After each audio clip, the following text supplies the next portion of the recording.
Thank you all very much for coming tonight. Nyama, Warranjeri Kulin, Mirambika Lebik Wenawap Darabin, Bagangal Awit Juri, Bagangukun Nangit Bambuth Ba Yellingbu. I acknowledge that we're meeting on the lands of the Wurundjeri people, the traditional custodians of this land, and I pay my respects to elders past and present. It's a very great pleasure to be here tonight for my first meeting as the newly elected Mayor of Darebin. Thank you all very much for coming along.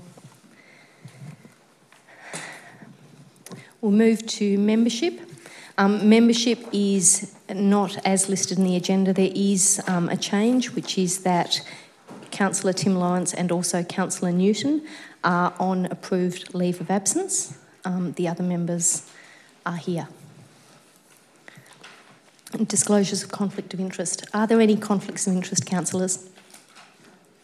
No. Thank you. Confirmation of the minutes of council meetings. Thank you. Moved by Councillor Amir and seconded by Councillor Williams. All those in favour? And against? That's carried. Thank you. That brings us to 5 question and submission time. We have some questions that have been received tonight. If you're here, I will invite you to come and read your question. So the first questions are from Angela Denton. Angela, are you here tonight? No. As Ms Denton is not here, I will read the questions. Can Darebin City Council explain why Senior Manager Vito Albercini, Operations and Capital, or Lee Goulet, Infrastructure, Maintenance and Support, are not responding to my repeated request to investigate the failure of council contractors to properly clean up the mountains of leaf litter which regularly accumulate on the footpath and between the council-planted street trees in Aldous Avenue? I have raised this issue on so many occasions and must regularly escalate the matter in order to get any action. The automatic street cleaning which is offered is next to useless, and council contractors are just unwilling to get out of their trucks and use hand tools. In repeatedly failing to do the job properly and not respond to my phone calls, Darebin City Council are not being accountable to ratepayers. I thank Ms Denton for her question regarding council services. Staff have confirmed that we have received cleaning requests from yourself in the past, and these have been actioned within the required timeframes. I understand that a council officer spoke to you on the 8th of November regarding your recent request for cleaning and carried out a more detailed clean on the same day. This clean was conducted in council's normal cleaning cycle for its residential streets. The street is serviced on a 6-week cycle in line with other residential streets. The team have also advised that they will also do manual hand sweeps when appropriate. The second question from Angela Denton. It has come to my notice that over 30 years as a ratepayer that the City of Darebin spends ratepayers' money on engaging consultants to prepare many plans and reports which do not translate into capital work improvements. I've made a number of submissions about the condition of Johnson Park. Can the City of Darebin advise when Johnson Park and other parks in the city will be upgraded to a standard commensurate with local government parks in other municipalities? In answering the question, can Council provide an explanation as to why the Council has such difficulty implementing consultant recommendations into physical improvements of the city's parks and gardens? Thank you for this question. Each year, Council considers the budget for the coming financial year, and there are always many more things we'd like to do than we can do with the funds available. But I'm pleased to advise that a number of works are planned for this financial year. These include replanting of as much of the front garden bed, replacement of the park seats and picnic sets throughout the reserve, and tree maintenance, including removing and replacing some trees, pruning and mulching. Planting will be done in the wetter months of April and May to ensure the best survival rate for the plants. The other works will be done in the first half of 2019, but timing is being worked out at the moment. The next questions are from Anne Laver. Anne Laver isn't here, so I will read Anne's questions. The first relates to the Aldous Gardens in West Garth. In 2016, a master plan was drawn up was approved for the Aldous Gardens and Bill Lorry Oval. This master plan has not been implemented and the gardens are in dire need of attention, particularly basic gardening, mulching, basic repairs and recycle bins. Community members have come to Ratepayers Group in Darebin in despair and have asked me to plead with the council to please carry out improvements to the gardens. My question is, when will the council implement the master plan? And B, and if this is not possible in 2019-20, will they carry out urgent basic maintenance within the next 3 months, please? Thank you, Anne, for your question. We've inspected the area and found it generally to be at the standard we expect, with the exception of a couple of maintenance items such as some remulching of the garden beds next to the new paths in the park, which we'll do in the next 2 weeks. And the type of lawn that is used in the park is a warm season grass, which means that in the winter it becomes quite thin. Once the warm weather warms up, the grass spreads again, giving a dense turf to the rest of the season. We'll irrigate this as needed to ensure it grows. There are no further works planned for Aldous this financial year due to competing priorities. As you know, there are always many more good projects than there is funding available.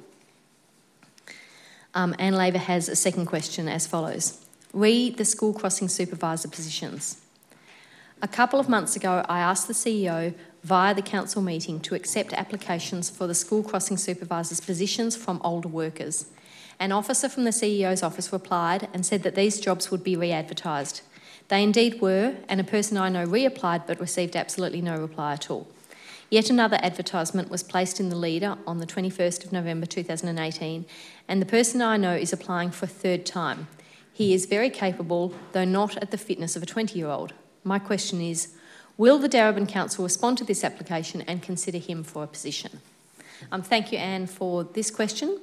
As I'm sure you appreciate, I cannot discuss specific recruitment matters, but in general, I was pleased to hear that the recent recruitment campaign over the past few months has been really successful, resulting in over 80 applications received. School crossing supervisors' primary objective is to ensure the safety of the children under their care. For this reason, an ability to physically respond to mitigate hazards, even in extreme weather conditions, is a key consideration in recruitment. As with all positions, each candidate will be assessed on their individual merit and the ability to conduct the inherent requirements of the role. The next question is from Brian Sanigan. Mr. Sanigan is not here. I'll read out the question. Julie Williams was nominated for the position of Mayor at November the 26th meeting of Council. There is no evidence in the minutes that she exercised her right to address the meeting post her nomination. Can the CEO, who was the chairman of the meeting, then tell this meeting why? I'll answer that question. As discussed on the night, this was a procedural omission. I note that neither mayoral candidate was provided with an opportunity to speak, and there is no statutory requirement for this to occur. Question 6 is from Annie Belitho. Annie is not here, so I will read the question.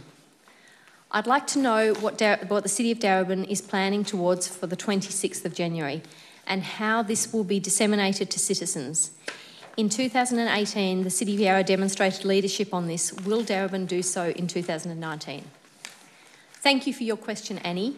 Darebin City Council resolved in August 2017 that January the 26th is not an appropriate date for an inclusive national celebration. We will not be conducting a citizenship ceremony on that day. Council also resolved to support the Change the Date campaign and, in partnership with the Darebin Aboriginal Advisory Committee, to participate in an ongoing conversation with the broader community. Further communications with the Darebin community are being planned for coming months. We are also working with the Darebin Aboriginal Advisory Committee to host an inclusive and celebratory event on an alternative date later in 2019. Officers will also continue to work closely with the 26th of January network to progress our work. The network includes Yarra City Council and other local governments and organisations. Question 7 is from Julie Moore. Is Ms Moore here? Oh, you're very welcome to come down if you like. No? Okay.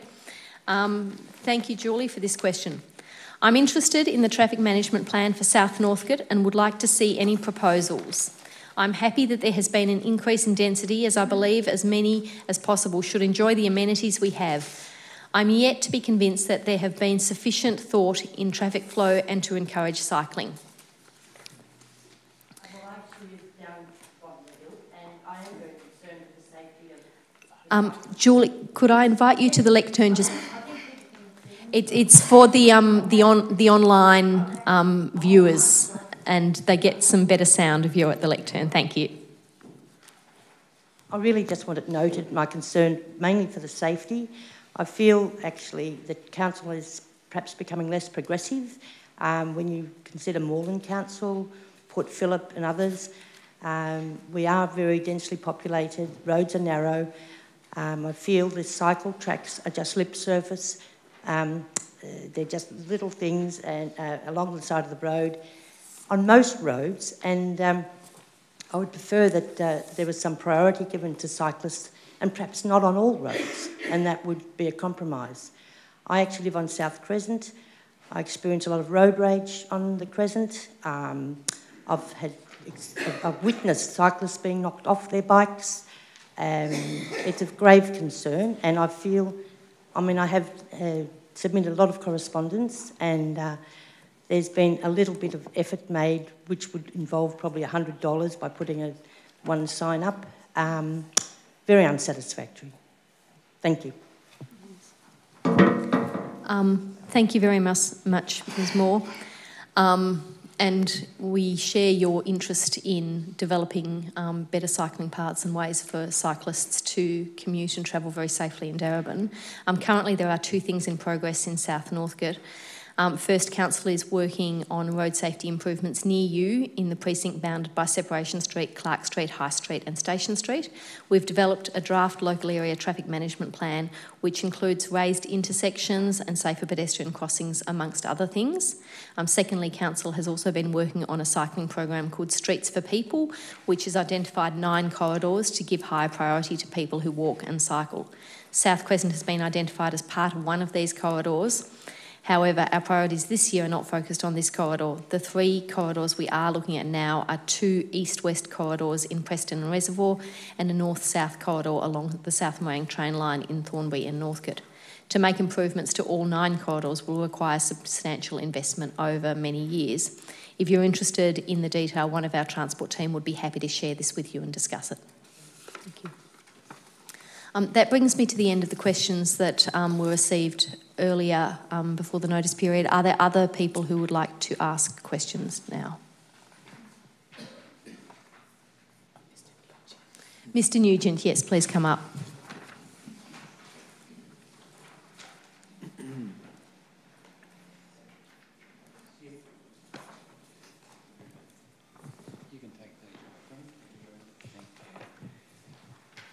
My name is John Nugent.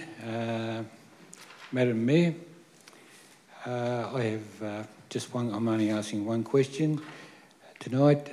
With the state government capping council rate increases to 2%, and with salaries increasing by more than 2%, and with the cost going up with by more than 10% for fertiliser, sand, seed and ore, increasing other things by more than 2%, how can Donoff number 1 reserve or number 1 oval up at Donoff West receive the urgent attention it needs? Thank you, Madam Mayor. Thank you very much for your question, Mr Nugent. I note that you have asked similar questions in the past, and I will get a council officer to follow up, take that question on notice and have someone follow up with you. Thank you. Are there any further questions? No?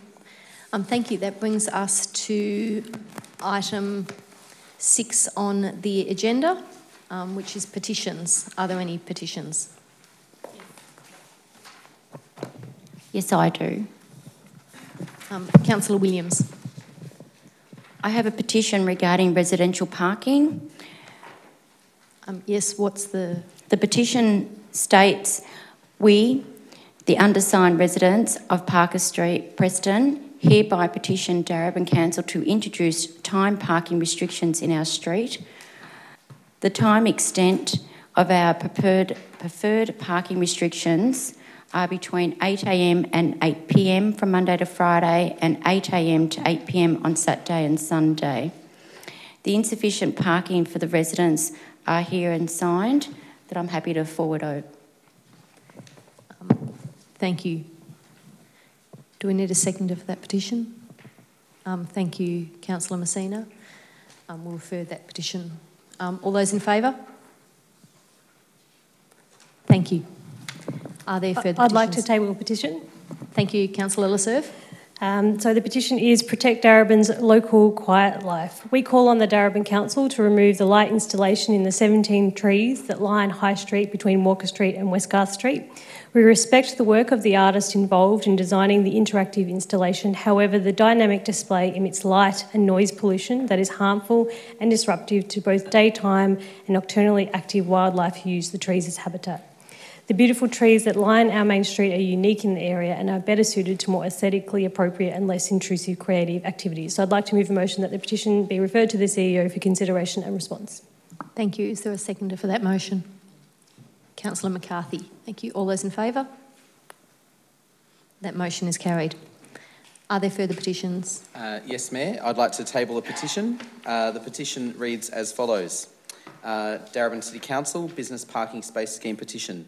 We, the undersigned owners of small businesses located at 109 to 125 Victoria Road, Northcote, hereby petition Darebin Council to add 2 more timed parking spaces to be used for customer parking and deliveries on Victoria Road. Currently, this single 15-minute parking space on Victoria Road available for our businesses is proving insufficient. The rising local population, fuelled by the rapid development of apartment blocks on Victoria Road, has made parking space increasingly scarce. Passers-by on Victoria Road make up a significant majority of our customers. Their inability to park directly impacts on our incomes. In addition, our suppliers are finding it difficult to make their deliveries in these conditions. Therefore, we ask the consideration of the Council to establish 2 new 15-minute parking spaces on the pavement between 109 to 125 Victoria Road. There are 3 signatories I have here to the petition, and I understand that officers have the original as well. So I move that that be accepted and referred to the CEO for action. So moved. Is there a seconder? Councillor Lasserve. All those in favour? That motion is carried. Thank you. There being no further petitions, we'll move to urgent business. Are there any items of urgent business? No. No? We'll move to consideration of reports. I have 2 people who would like to make a submission in relation to item 8.1. I'll invite Mr Dennis McNeice down to make that submission.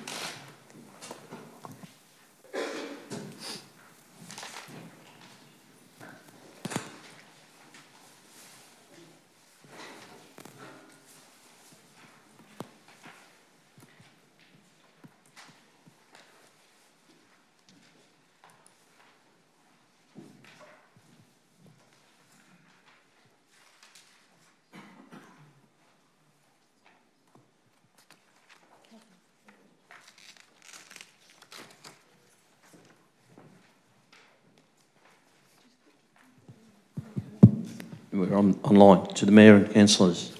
My name's Dennis McNeice, General Manager of the Northcote Park Football and Netball Club.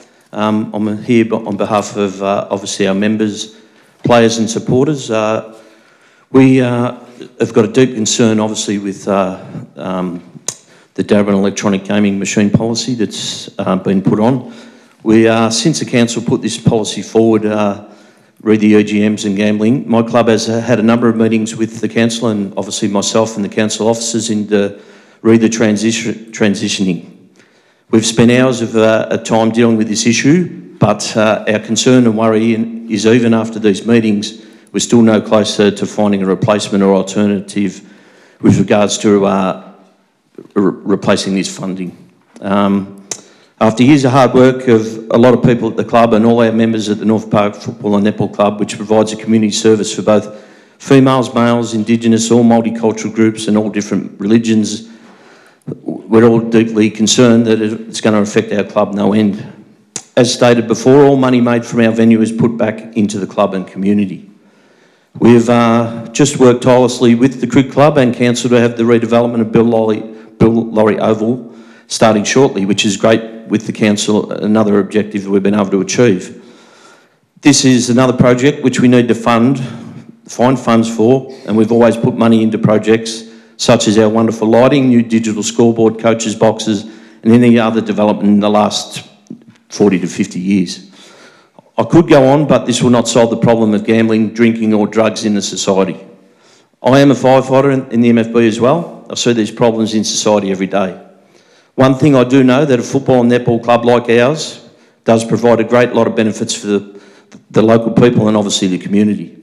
This policy will affect not just our club, but many more who receive sponsorship dollars from venues from within Darebin. The council who just allocated money to the Darebin Falcons may find a lot of other clubs in the same boat and come to the council for funding. I don't know how this is going to work. I've been a Darebin resident for nearly 50 years. A number of AFL clubs are now finding different models, and I understand that. But we do not have the profile or the financial backers like a Collingwood or any of these other clubs. In finishing, as stated, the Northwood Park Football Netball Club is very concerned and worried with this proposal. Thank you. Thank you for your submission, Mr McNeice. I believe there is another submission from Mr Peter McDougall. Thank you, Mr McDougall. You have 2 minutes. Thank you. My name is Peter McDougall. I'm the CEO of the Northern Football Netball League. Tonight, I'd just like to follow on from Dennis's comments on behalf of the league that we're extremely supportive of the Northwood Park Football Club, as well as all of our clubs within the city of Darebin, and we're also represented here tonight by the West Preston Lakeside Football Club. My point with the electronic gambling policy is more focused about sustainability of clubs. Dennis has covered off the Northcote Park component. La Trobe University recently have conducted a research project into the value of a community football club. I encourage all councillors to inform yourself of some of the outcomes in that research document which is produced this way. Interesting point that comes out of this research is that the value of a community football club, for every dollar that's spent through there, generates $4.40 worth of social impact back into the community. And I think on the back of this policy, what we're doing from a sustainability point of view is jeopardising that community benefit from local football clubs such as Northcote Park if that they lose tenancy access to their facilities through this policy. In turn, then we start to lose that community impact that the local football clubs provide. So my point is purely about sustainability.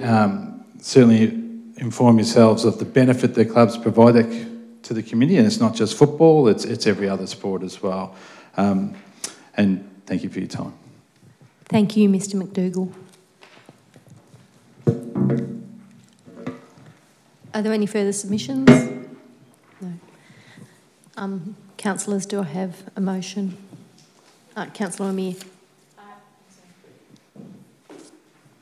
Yes, I'd like to move the motion with some amendments. We've got it on the screen. Thank you.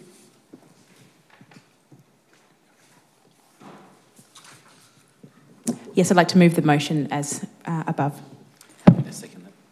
Seconded by Councillor McCarthy. Thank you. Councillor Amir.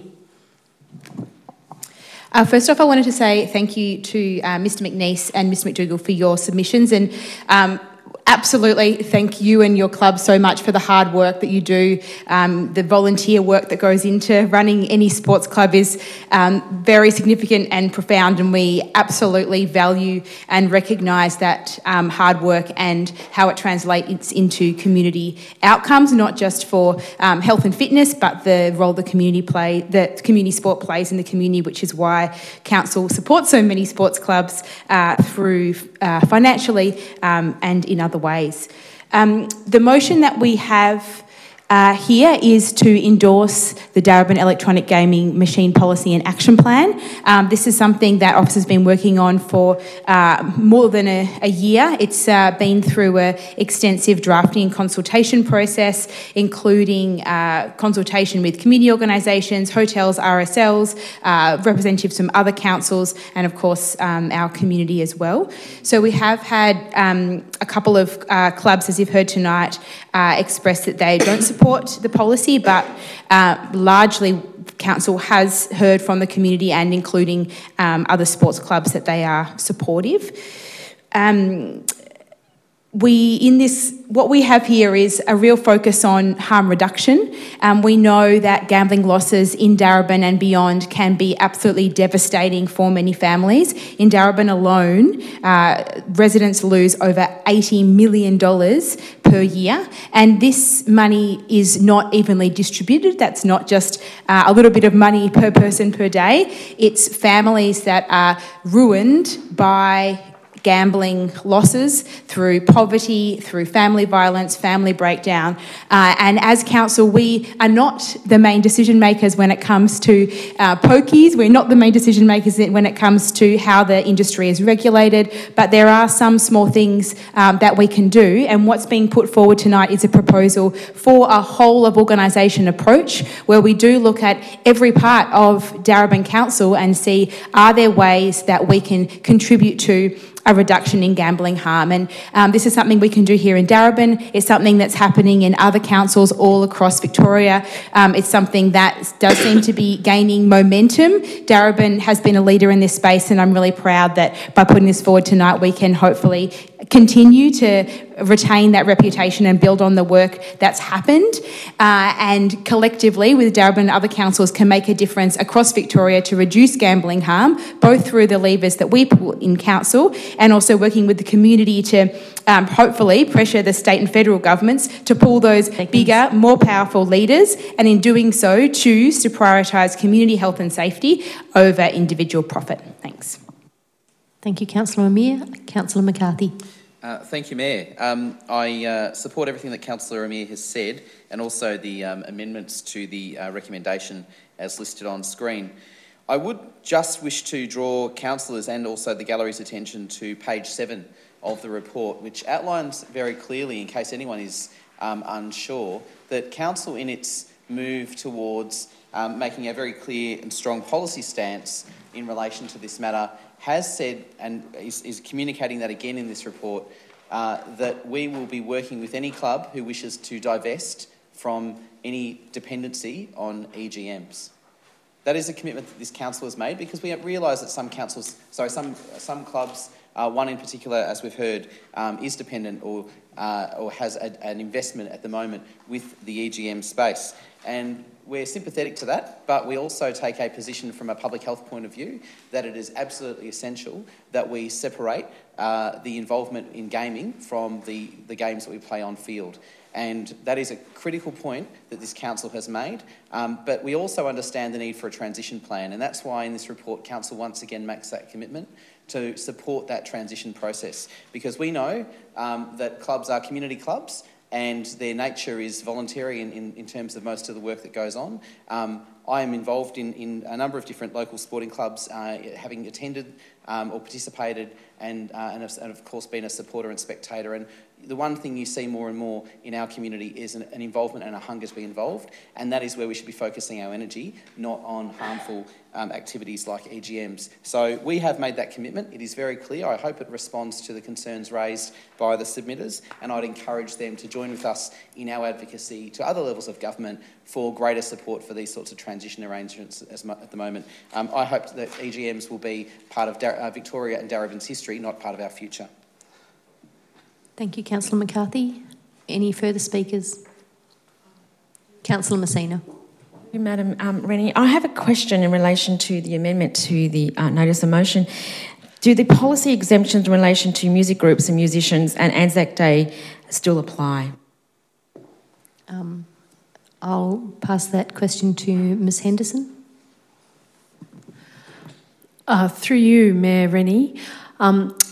The proposed exemptions do exist in the policy as presented in the agenda papers here. They weren't in the original draft that Council considered back earlier in the year. So yes, those exemptions that you referred to are in the document that's in the agenda papers, and if this motion is passed, they'll be approved as well. Are there any further speakers? Councillor Greco. Thank you, Mayor. Look, I want to support the amendment or the proposed motion with the changes that have been proposed by Councillor Amir. Look, I think it's important to note that, as has been mentioned, that Darebin Council has gone really out of its way in trying to reduce the harm of gaming. And it's been a number of years now, probably I could say nearly a decade since I've been on council, that we've tried to slowly improve or make more effective our gaming policy. I think we've reached a good stage in terms of what's been proposed here, in terms of edging more and more towards not only reducing the harm of gaming, but reducing the harm of gaming by reducing gaming machines in our city, because I think that's central to actually the reduction of harm.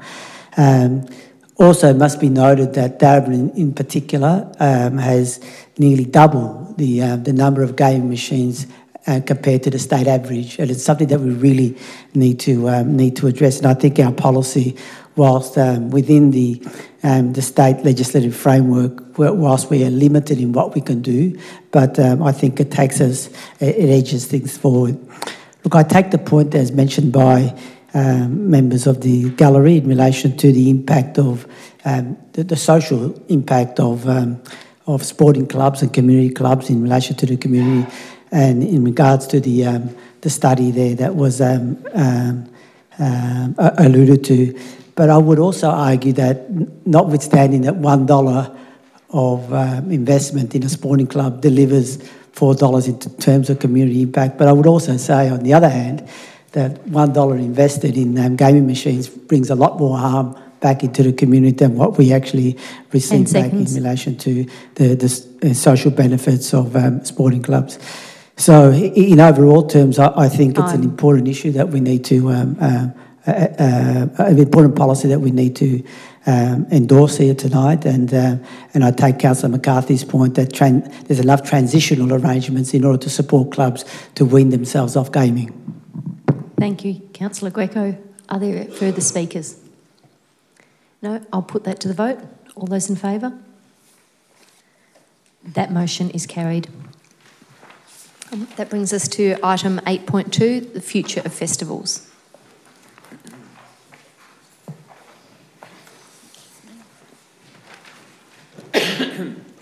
Happy to move. Thank you, Councillor Williams. And Councillor Amir. Councillor Williams. Thank you. We have an extensive report that's come to council this evening, which involves how we improve our future festivals here in Darebin. I'd like to thank our officers for bringing this report together, because it's a best way forward on how we can but how we can change what we've been doing for such a long time here in Darebin. And the whole point of this report is how we can improve, identify the weaknesses and expose those areas of where we can change our events and our arts area.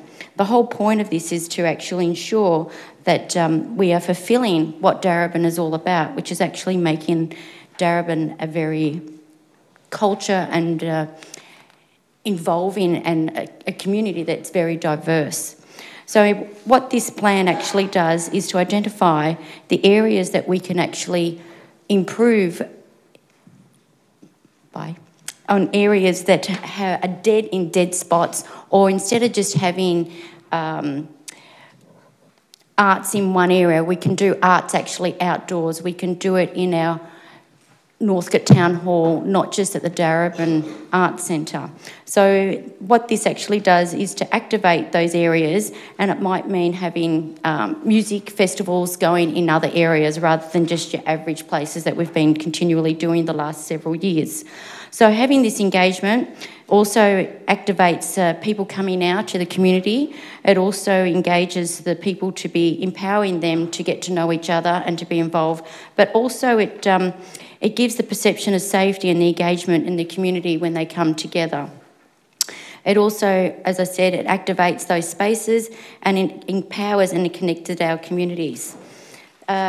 which actually it'll be very productive, and it'll have a very flourishing and fruitful, thriving Darebin, as I would say. So in the future, I'd hope to see that our events will actually encourage where we have change for organisations and partnerships. Also, having these events will also adopted the new single plastic strategy in February this year, and what this will do, so in our events and festivals, will provide the opportunity to encourage behaviour changes for those organisers and the partners and suppliers and the audience. So that will encourage people to continue to do that. It will also have the objective of greater activations for those areas and participation in audience that would not. It would also have a future direction in festivals and events that needs to reflect and respond to communities and the industries in Darebin by adopting more co-designed approach. That's time, thank you. Okay. Thank you, Councillor Williams. Councillor Amir. So what we have here in this report is a new vision for the arts in Darebin, and there's been lots happening in arts in Darebin for a long time. As we know, Darebin is absolutely one of the cultural hubs of Melbourne, with, I believe, more artists living in Darebin than any other municipality. But what we have here is something that provides a level of structure and a level of focus and intensity that we haven't seen before, bringing together the, disparate streams that have been running in the arts and concentrating them into 2 periods per year, an autumn festival and a spring festival.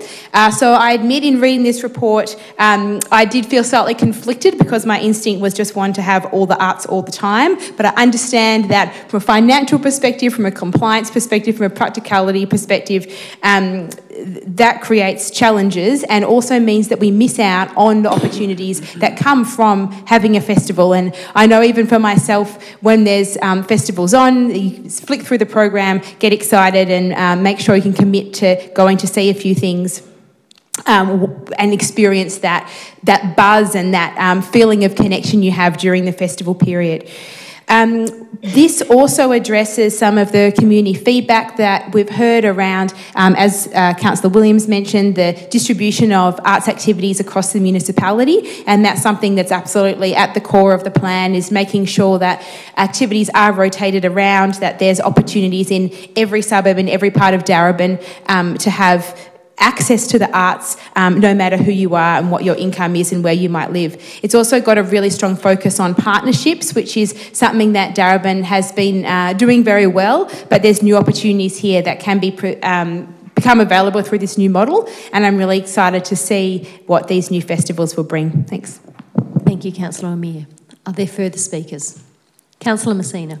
Thank you. I just want to highlight and follow on what Councillor Williams and Councillor Amir says. And when I first looked at this, I wanted to use the benchmark of the Homemade Food and Wine Festival, the Kite Festival and the Darebin Music Feast, and look at their platforms and see what amazing work not only of the officers have undertaken, but also the contribution from our community and the feedback of how wonderful and the vibrancy that we've ignited here at Darebin. And when I look at a framework, I look at 5 different areas, and the first place I go to is economic stimulation. What does this policy bring to the to drive the economy here in Darebin? Does it provide more jobs? Does it bring a social vibrancy into the municipality? And what is the overall benefit in terms of not only a monetary value, but also in health and well-being? And I think this framework provides that, for not only for this particular generation, but the generations that follow. So I just want to say what an amazing strategy it is, and I look forward to seeing it come into fruition. And I also look forward to seeing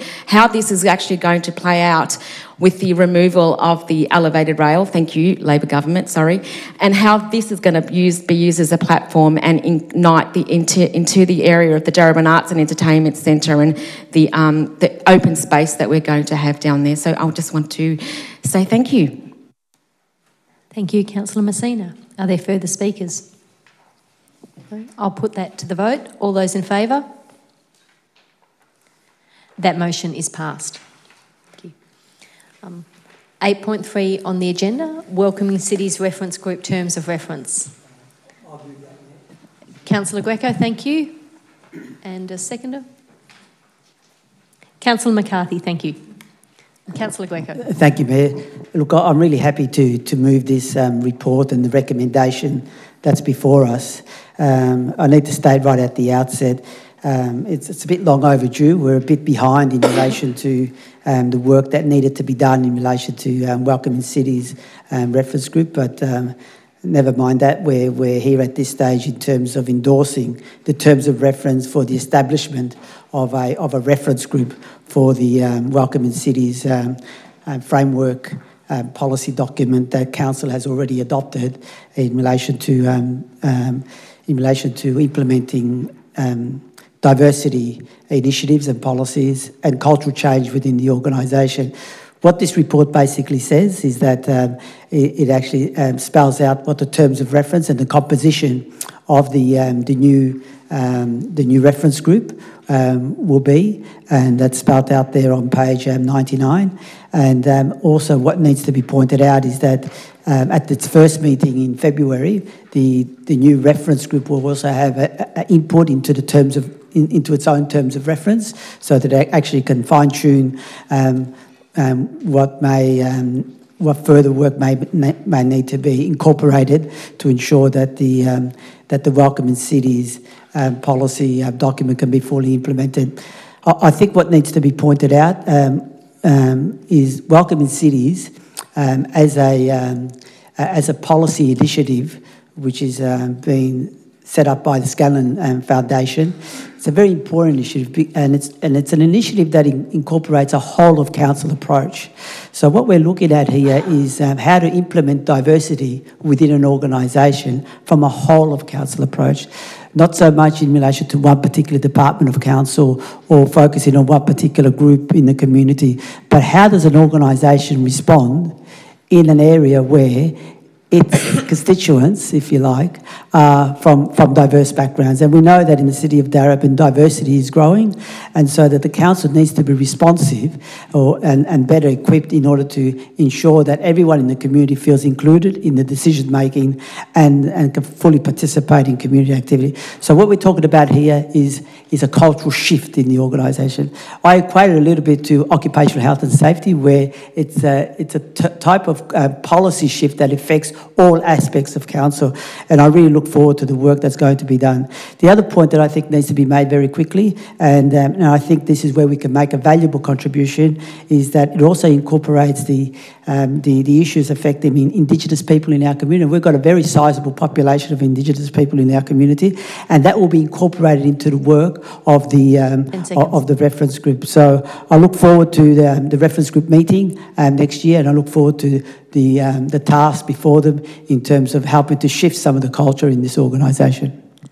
Thank you, Councillor Greco. Councillor Rennie, can I just interrupt at this point and ask a question? Do we need to appoint a councillor to this reference group through this motion this evening? I'll pass that question to Ms Henderson.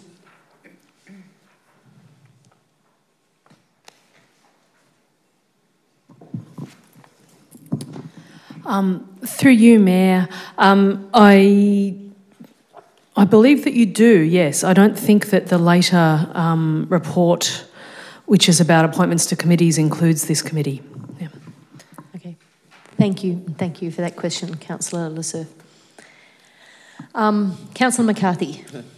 While councillors consider who they may wish to appoint to the committee, I'll speak as a seconder, and I support everything that Councillor Greco has raised, and particularly I'd like to highlight the last point that Councillor Greco raised in relation to the experience of Aboriginal and Torres Strait Islander people, of whom Darebin has a very large population, the first or second largest in metropolitan Melbourne, and obviously not just in terms of size but also in terms of significance. And so I just would draw councillors' attention to the point that Councillor Greco referred to on page 33 of the report. Darebin has done something which I don't believe any other welcoming city has done at this stage, which is to identify in our terms of reference and in our composition of our Welcoming Cities Committee, that it is absolutely essential that we have the representation from Aboriginal and Torres Strait Islander people in our process, because the concept of the Welcoming Cities movement is very much based on those who already belong here and who have resources and capacity, and who are not necessarily directly subject to racism and discrimination, and those who have arrived here who often don't have any of those things. And we know, and as the report notes clearly, that Aboriginal and Torres Strait Islander people, not universally, but in many respects, continue to experience a range of forms of discrimination, and obviously have a very different experience of belonging to what those of us who've come here over the last 230 odd years experience. So I think that's a really significant element of this. We have sought to customise this structure to meet the needs and requirements, and I suppose also the aspirations of our community. I support everything else, but I'm pleased with the work of the officers in consultation with our Aboriginal and Torres Strait Islander committee internally to bring about that modification. I think that means that it's far more Darebin 10 seconds. Than just a generic model being thrust upon us. Thank you, Councillor McCarthy. Councillor Surf. Councillor Rennie, I'd like to, Mayor Rennie, I'd like to propose an amendment to this motion that there be an additional point 2 that reads, appoints Councillor Greco to the Darebin Welcoming Cities Reference Group. Is that acceptable to the seconder? Councillor Greco, is that acceptable to you? That's been incorporated and becomes the substantive motion. Are there further speakers? No, there being no further speakers, I'll put that to the vote. All those in favour? Thank you. That motion is carried. That brings us to item 8.4, 2018-19 Quarter 1 Progress Report. So moved. Councillor McCarthy moves. Is there a seconder? Councillor Messina, thank you. Councillor McCarthy. I'm afraid that the time allocated to speak to this item is not going to do it justice, because this report is actually a significant piece of work. I believe it is the first time any council in Victoria has integrated its quarterly reporting to include a quarterly report on our council action plan for the year, our capital works program, and our quarterly financial statements. So to bring all these three reports together in this way is a significant achievement and a terrific initiative by our officers. And I want to recognise that in the first part, because I think it is important for the community to be able to pick up one document and to see the entire picture, and that's what we've done here, and it is great. What is also great is that we've got some really good news to report. On the financial front, Council currently has an operating surplus of 96.86 million, which is 2.46 million ahead of the year-to-date figures. Obviously, there's an adjustment there, but what it means is that in relation to the variation, that variation is quite favourable based on our year-to-date, and that is largely due to employee costs, materials and services. So that is the sort of efficiency in budgeting and activity that we like to see, and I commend our officers for that work. I'd also want to highlight the progress of the Capital Works program, which, as I understand it, having been on this council for 10 years, is actually more on schedule than in any other time in my council time here, which I think is a real testament to the work that our CEO and executive team have undertaken to really have a really strong discipline when it comes to Capital Works. We are only behind by 1.79 million, which proportionally is quite small compared to where we would usually be at this point in time. And I think it's worth noting as well that in relation to the variations, they're items which are significant projects, such as our bridge projects and some major projects related to contractors which are beyond our control. So we've got our house in order when it comes to Capital Works, and that's great to see. I'd also want to just highlight in the report that in the progress report against the council plan, there is some really great things to report on here. Obviously, the first one, which is dear to my heart, is that we've installed over 250 solar systems as part of the first tranche of our Solar Saver program, which is installing solar on 4,000 buildings over the next 4 years. So we've kicked that off and we're underway. Obviously, a significant highlight which has come to bear in the past week is the government, the Premier's commitment, adopting our request to include an additional 3 level crossings in the removal of the bell level crossing. That is a major piece of work. We have been advocating for that on a number of years. It is one of our advocacy actions in the council plan, and it has now been achieved. So thank you to everyone who made that happen. And lastly, I just wish to highlight 10 seconds. The enormous partnership work that's happened across the organisation, which involves our officers and community, and commend them all for their work in this regard. Thank you, Councillor McCarthy. Councillor Messina. Councillor Rennie, Madam Rennie, Mayor Rennie, sorry. I have a few questions before I speak to the motion. Would you like me to speak to the motion or ask the questions first? No, ask the questions, thank you. Through you, I'd like to know the traffic enforcement's bad debt and doubtful debts is greater than the budget anticipation by 167,000. Can I get some indication as to why and how we're going to improve that return in the future, please? I'll refer that to Ms Bishop. Mr Cochrane.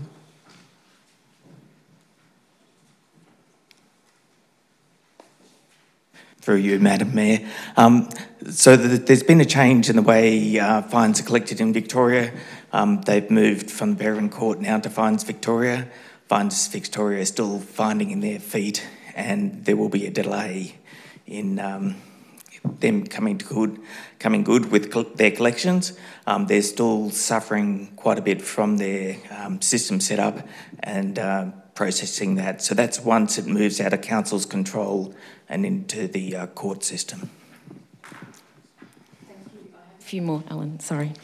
Neighbourhood house funding is less by 443,000. Can I have some explanation as to that, please? Yes, I'll refer that to Mr Cochrane.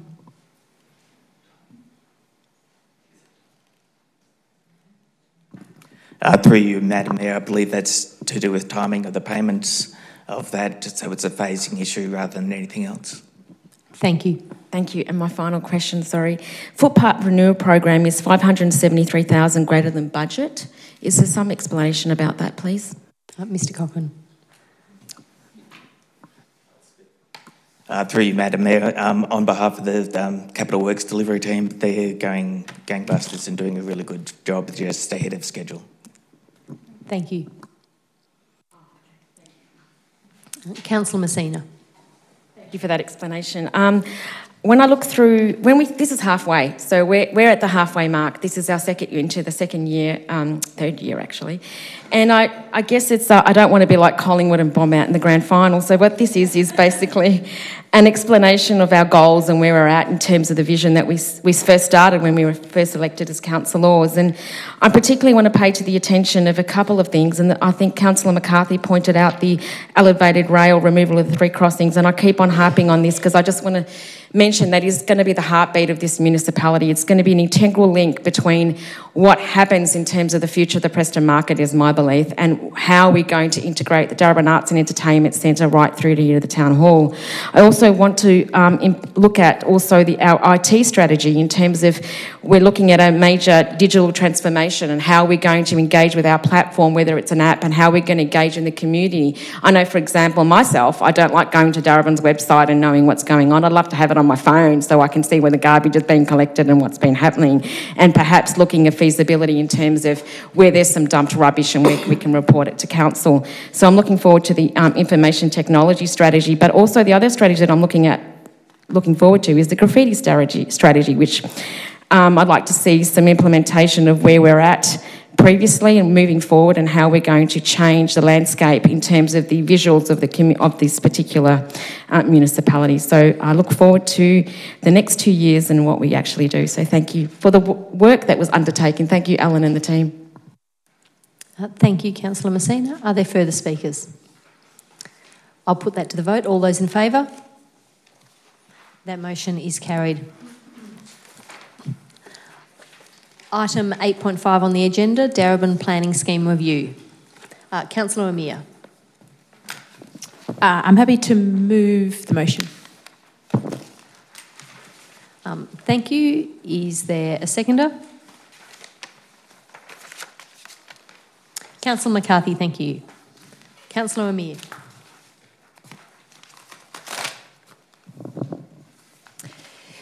planning is arguably the number one issue when it comes to local council and something that affects all of us.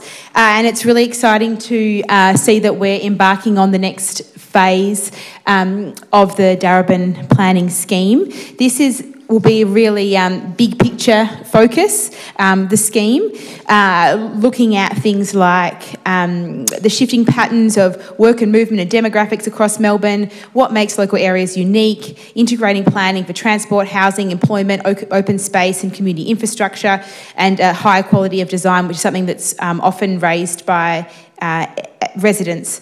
It also, I suppose, provides opportunities for us to look at those big picture planning decisions about what is it about Darebin that makes Darebin or our local area special. How can we identify those things and make sure that we can protect them? How can we look at how we can manage the large increase in the number of people who will be moving to Darebin and living in Darebin in the coming decades? How can we support local businesses through planning decisions? And how can we, I suppose, put into practice those ambitious visions that we have as councillors and as community, for example, the development of the Northland Urban Renewal Precinct, where we'll hopefully be creating something that is new and better and different and creating a world for the 21st century.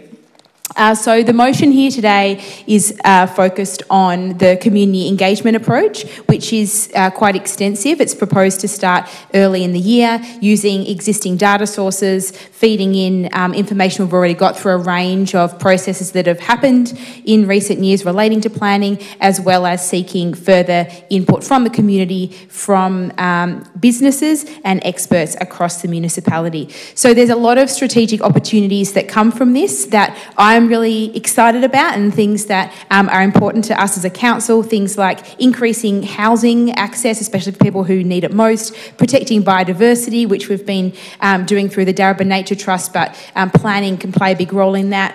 The review of our parking strategy, seeing how we can use planning to enhance social outcomes, better urban design outcomes, which does affect the way that people feel about an area, the way that it looks, changes how people interact with the environment, protecting neighbourhood character, and of course improving public infrastructure, whether it be community access, arts access across the whole municipality. So I'm excited to see what new ideas we can hear from the community when it comes to planning, and hopefully this can be our opportunity to have a crack at some of those big challenges facing Darebin in the decades to come. Thank you, Councillor Amir. Councillor McCarthy. Thank you. I think Councillor Amir has covered off really this item very well. I'd just say that this report is actually one of the most comprehensive pieces of analysis in terms of what we talk about, what we mean when we talk about planning. And I note that the proposed vision statement actually refers to planning, growth and development, because planning is a term that is actually often used, but I think often not well understood in both its legal and legislative and operational elements. And what this report does, and I would encourage anyone that's interested in the planning space, and particularly the issues around development in our communities, whether it is in South Crescent and where my resident, my constituent earlier referred to, where there is an increase in some parts of the density there, all the way through to Reservoir and Bundoora, where the blocks are often larger, but we are starting to see a significant change in some pockets as well. The language that we use is distilled quite clearly here. What our planning scheme hasn't done, though, in the past, and this is what this new proposal for a planning scheme review does, is really articulates the certainty that residents should expect and businesses should expect when it comes to development and how it occurs. We have seen significant projects, particularly in the south and centre of the municipality, that cause distress to people because we haven't had the powers through local laws and the planning scheme to manage them as well as we'd like to. What this planning scheme review will do is create those powers for council to enforce better controls on those sites and really ensure that certainty, that security, that safety, and of course a very careful consideration of every planning application is built into the processes. We can't do all the work in the planning committee. Our officers can't do all the work if we don't have the right powers available, and that's what our planning scheme review will hopefully provide for should it go underway. This is a major piece of work. It takes a couple of years, 2 to 3 years to get underway. There'll be a lot of consultation. This is just the beginning, but it's a terrific start, and thank you to our officers for bringing this forward. Thank you, Councillor McCarthy. Are there further speakers? Councillor Greco. First of all, I had just a question or a series of questions. The first question is in relation to the consultation process. I understand the consultation process will be a high-level consultation, which I encourage. But will the consultation process also drill down to consultation over the new municipal strategic statement? Thank you for that question, Councillor Greco. I'll forward that question to Ms Olivier.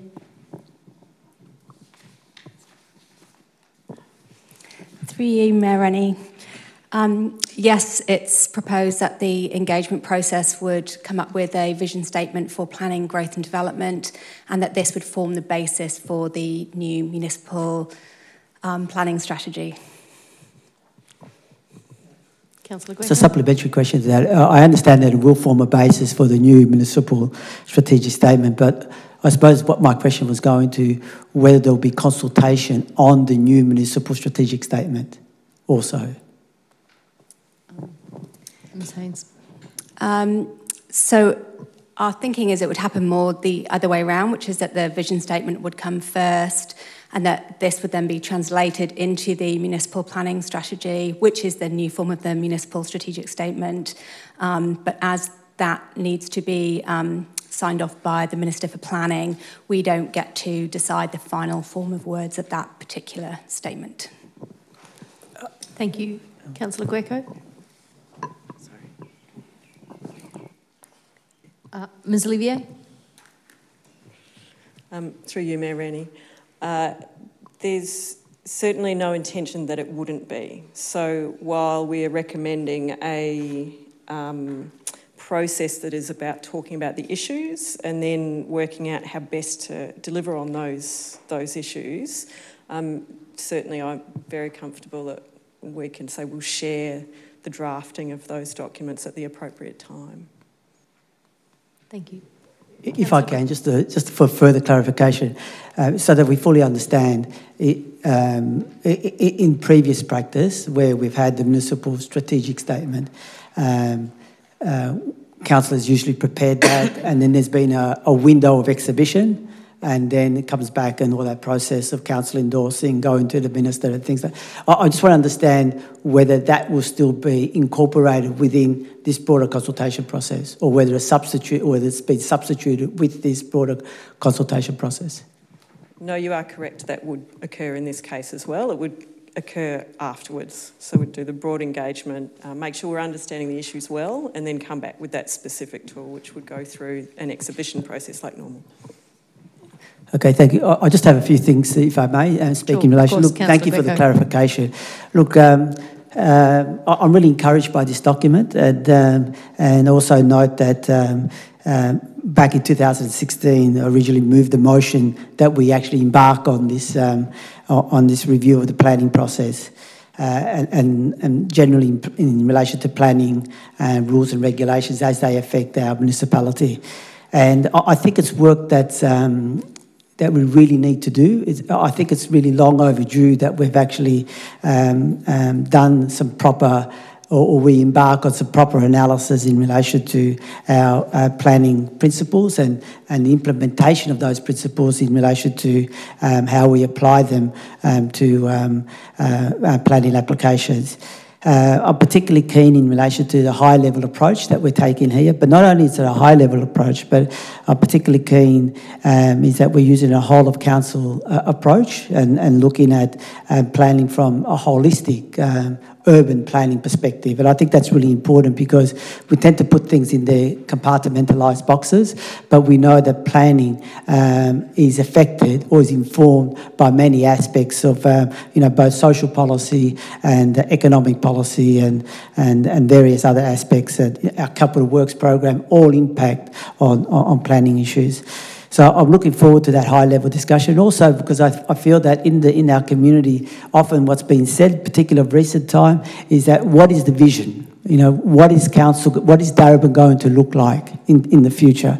And if you look at a bit of our development in our city, it's a bit ad hoc. People actually comment on that. It's sort of all over the place. And that, I think, is a reflection of perhaps the inadequacy of our current planning scheme. The only final point that I'd make is that notwithstanding that we have this high-level consultation, I think a lot of times with planning, something that I've learned the hard way, is that the devil is in the detail. The devil is also in the words that we use. 10 seconds. And I think that we also have to drill down to those specifics to make sure that our definitions are tight enough so that can withstand or appropriately implement the vision that we're going to put in place. Thank you. Thank you, Councillor Greco. Councillor Messina. Before I speak to this motion, I have a few questions. If we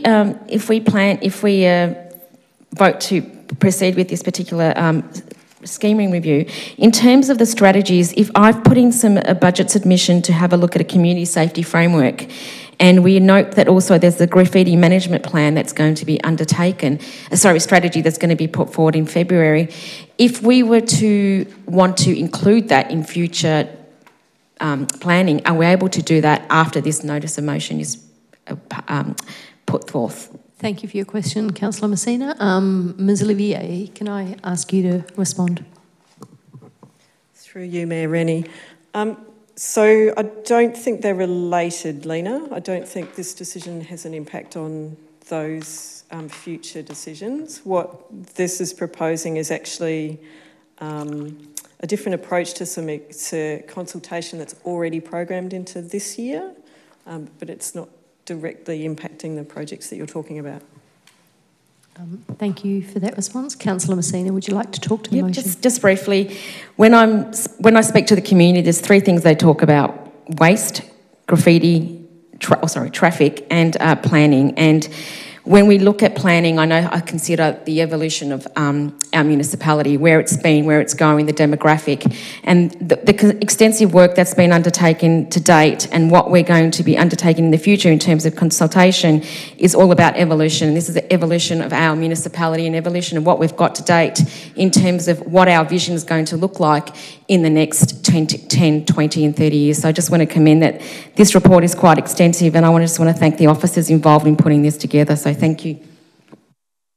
Thank you, Councillor Messina. Are there any further speakers? Okay. I'll put that to the vote. All those in favour? That motion is carried. Item 8.6 on the agenda, Young Citizens Jury 2018 Outcomes Update. Councillor McCarthy and Councillor Amir. Go to Councillor McCarthy. Thank you, Mayor. I'd like to first of all acknowledge the presence of some of our young citizen jury members that have joined us here in the gallery, so thank you so much. This is actually the most exciting item on the entire agenda, councillors. So buckle in. I'm going to share with you, because we are celebrating the 12 months of work. I was very pleased to move a motion to initiate this in July last year. I was blown away to read this report to see what's come of it, because this is what happens when you fund and support young people to drive change that's meaningful for them, and hopefully some of the young people involved in this program become councillors in the not too distant future. So I'm happy to be replaced. So here are some of the recommended solutions, councillors, and I think we need to honour that 80% of these solutions have already been delivered, with the remaining 20% still to be delivered, and this is just in the first 12 months. So, the Young Citizens Jury sought to explore the delivery of a mentoring program that supports young people with an adult in their life to support their transition into independence. I need one of those as well. Recruit a group of young people as service ambassadors that provide advice regarding communication and engagement content for Council's digital communications platform, well and truly underway. Deliver a series of workshops to young people aged 15 to 21 that provides basic life skills outcomes. That has already happened, which is fantastic. Providing free sanitary product packs for young people experiencing homelessness and or sleeping rough. A significant and important issue, and one which we've seen also resonating in the recent state election. Deliver an educational program that provides advice to young people around how to deliver peer-to-peer support. Once again, a fantastic initiative. Working with schools and community agencies to deliver mental health program awareness programs that reduce stigma and normalise the conversation regarding mental health. I hope some of our young citizen jury members actually are submitters to the Royal Commission into Mental Health that the state's running, because I think we have an example here of what's important at the grassroots level. So I'm sure Council will support you if you wish to do that. Advocate for further volunteering opportunities with local business and local services to increase job skills. Promote local, free or low-cost sport and recreation opportunities to young people that provide positive social connections. Work with council officers to consider the use of pronouns in forms, publications regarding people and identity. Terrific. Explore how council can support and or deliver essential services around shelter and showers for young people who experience homelessness. Once again, an incredible social justice element underlying this entire report. Update the youth section of Council's website with the support and advice for young people. Provide positive platforms for young LGBTIQ people. Deliver an annual networking event that connects young people with the community and demonstrates the connection from education, training to employment. I'm going to pause there and just highlight this because this is a significant piece of work. We had approximately 1,000 young people participate in our Northland Job Fair in September this year, 10 seconds, which included 20 retailers. That is 1,000 young people from Darebin and surrounds. That is a major piece of work, and I want to congratulate the young citizens jurors for their extraordinary work and to date. And I'd ask another councillor to read the rest of the list. Thank you, Councillor McCarthy. Councillor Amir. I absolutely wanted to thank the members of the Young Citizens Jury for the amazing and tireless work they've done over the last 12 months. I know many have worked very hard, and again, thank you to those members who are in the audience tonight. It's really great to see you here. We've seen in the last week with the school strike, young people speaking up about climate change and calling on federal leaders to take action. And one of the things that was making me think about was that it was reminding the whole of the Australian community something that I already knew, and I think many of us here already knew, which is that young people are not just the leaders of tomorrow, but they're leading things right now. And it's really exciting to see all these projects being led by young people in Darebin. So the average age of a youth jury committee member is 17. So 17-year-olds absolutely know what people their own age at school and recently have left school, what they need, what's important. And in many cases, it is different. The issues faced by young people today are different, some in profound ways, some in subtle ways, to the issues that I faced when I was a teenager. Well, I was going to say a generation ago, that sounds a while, I was going to say 15 years ago. So I'm really excited that we have that information firsthand coming directly from young people through the extensive, wonderful consultation process that was led by the youth jury, so that council can have the information needed to then deliver these wonderful projects. So I will continue with the list because it is absolutely impressive. So we also had delivering on a series of cross-cultural exchange sessions that builds on connections with young people from different backgrounds. 10 seconds. Oh man. Advocating for young people regarding needs for affordable, accessible housing, practical information and real-life case studies for training and employment, and working with local media on a campaign to demonstrate the positive stories and outcomes of young local people in Darebin. I hope, and I'm looking forward to the many to come. Thank you, Councillor Amir. Further speakers, Councillor Messina. Wow. First of all, I want to say wow to the people that put together this particular strategy, and to the jury members, thank you for your attendance tonight. And wow, can I just say, Councillor McCarthy, I just really loved your passion in delivering that speech, so thank you very much. And Councillor Amir also. When I look at this, I think about, again, the word of evolution, because we all need empowerment. We all need mentoring. Some of us went through school, and there's a few decades ago, okay, a few more than Councillor Amir's, but let me tell you that I didn't have a mentor, or I had to use every passion and purpose that I had when I was going through school. So I think this is going to change the lives of many, many, many young children in terms of not only the adolescents, because the adolescents will then fuel what's happening in the younger generations themselves. So I'm looking forward to all these plans and coming into motion. Can I just point out the breakfast program, item number, explore how council can support and deliver essential services around the shelter and showers. I ran the school breakfast program back in 1982.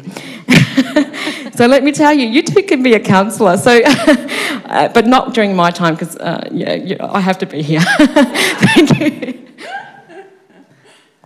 Thank you, Councillor Messina. Are there further speakers? Councillor Greco. Just very quickly.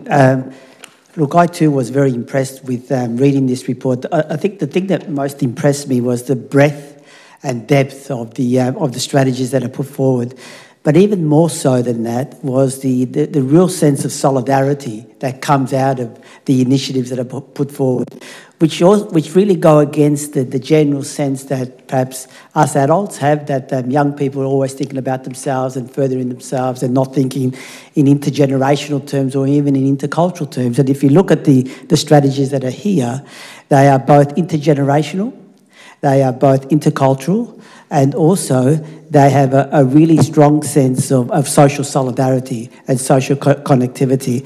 And it's really heartening to see that, that sense that word solidarity is not being lost, even though it's a word that some of us hold dear to.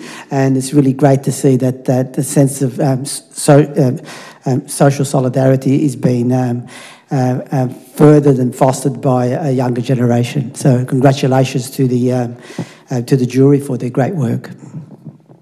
Thank you, Councillor Greco. Councillor Williams. A few years back, when I was on the previous council brought this up as having a young citizens jury. And I actually hesitated and thinking, oh my God, how is this all going to plan out, thinking they're going to do something quite bizarre.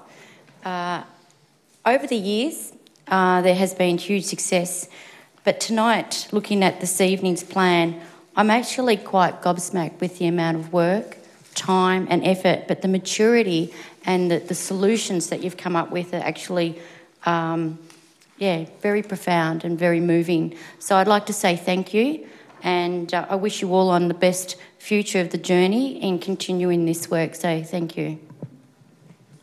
Thank you, Councillor Williams. Are there further speakers? Councillor Lasserve. Thank you. I just wanted to also say well done and thank you to all of the jury members that are here on delivering such a comprehensive piece of work for us to continue to work together on. I just wanted to reflect on a couple of things that happened in the last year or two that I had the pleasure of attending, and that was the opening of the Northland Youth Hub, and that event was ran solely by the youth jury, the organisation and the delivery and the execution, and it was such an exciting event to open that new hub, and I was blown away by that event, so I wanted to congratulate you. There was also a couple of members of the youth jury that participated in our Year 10 Careers Day here. So we had a whole lot of Year 10 students come from schools all over Darebin, and a couple of our youth jury members emceed the day, and that was such a fantastic experience for you, but also a fantastic experience for the students that attended, and also for us councillors that were there as well. So I just wanted to congratulate you on those two things that I was able to share with you this year, but also on the exciting work that you've been able to produce and work with us on. It is really exciting, and thank you all very much. Thank you, Councillor Lasserve. There being no speakers who haven't, no councillors who haven't spoken, I'll put that to the vote. All those in favour? That motion is carried unanimously, and I'd like to say thank you also to those members of the youth jury who have come here tonight. And if you are inspired to take over our seats, the next council elections are in 2020. But I think that it would be nice to give a round of applause, so I'll invite.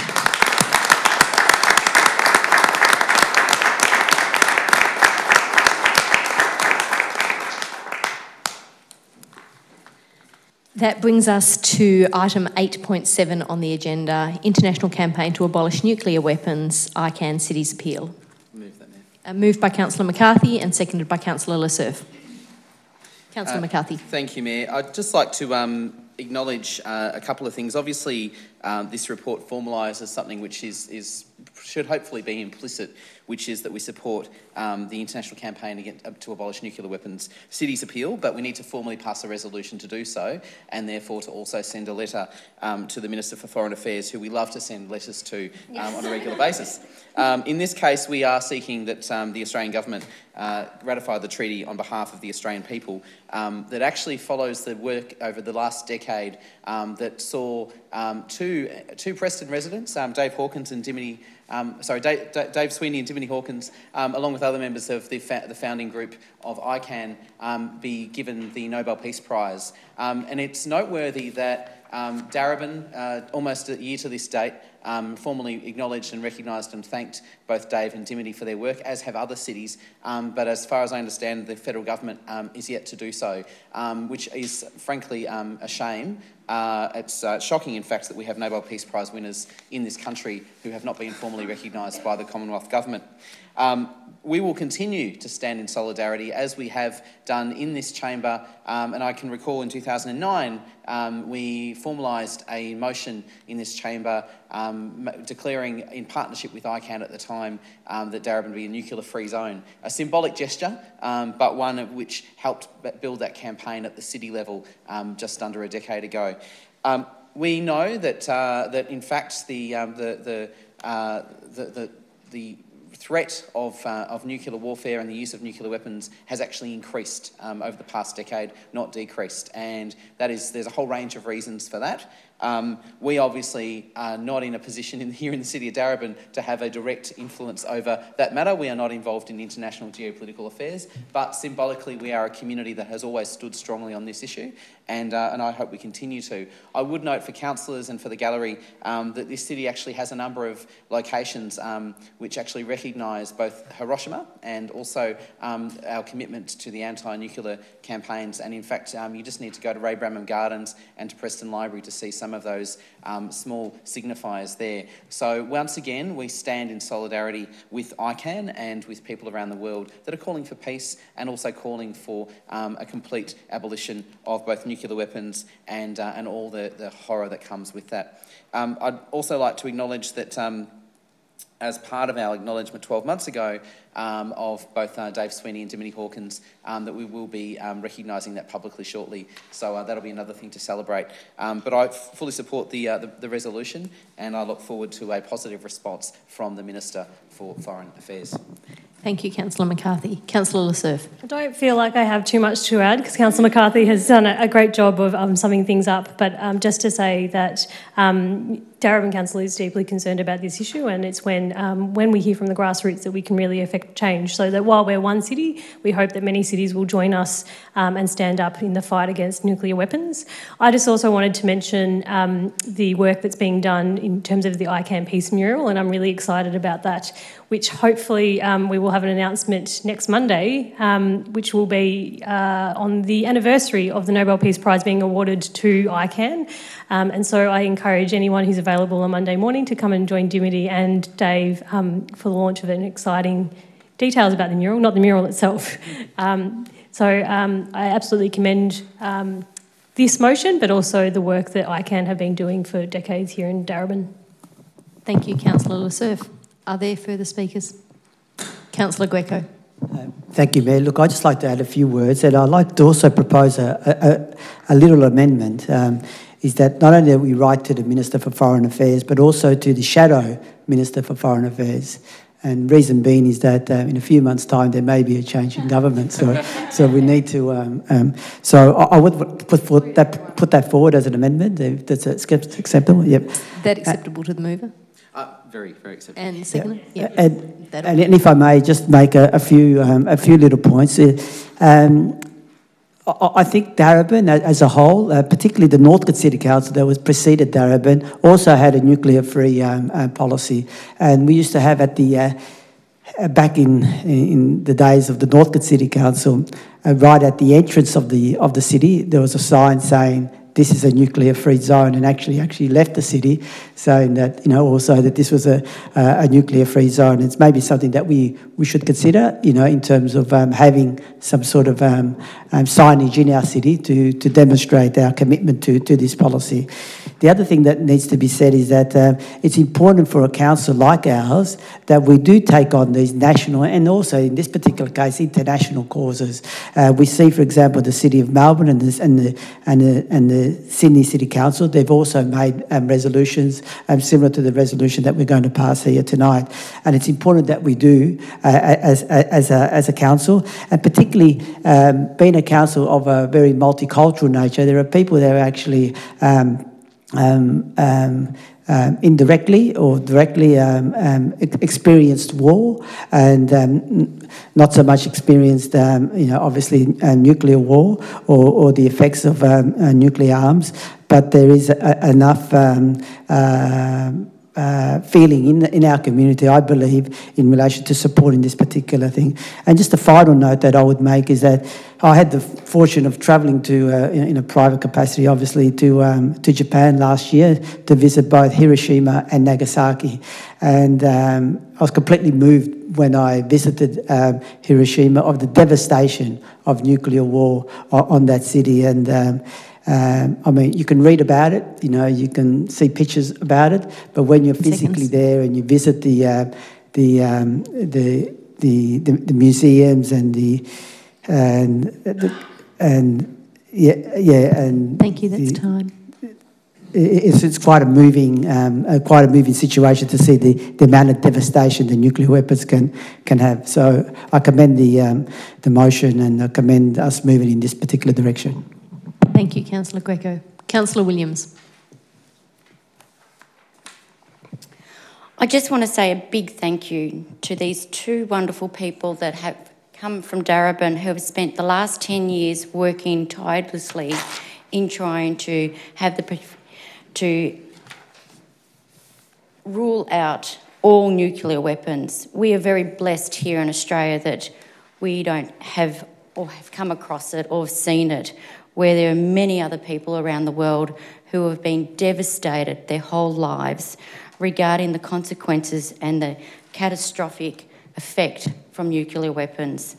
I think it's only empowering that we continue to push ahead, that we try and get as many nations, including ours, to stop the global ban for nuclear weapons. We've had 122 nations that have adopted a global agreement to ban the weapons. We've had over 69 nations and have ratified by 19 nations.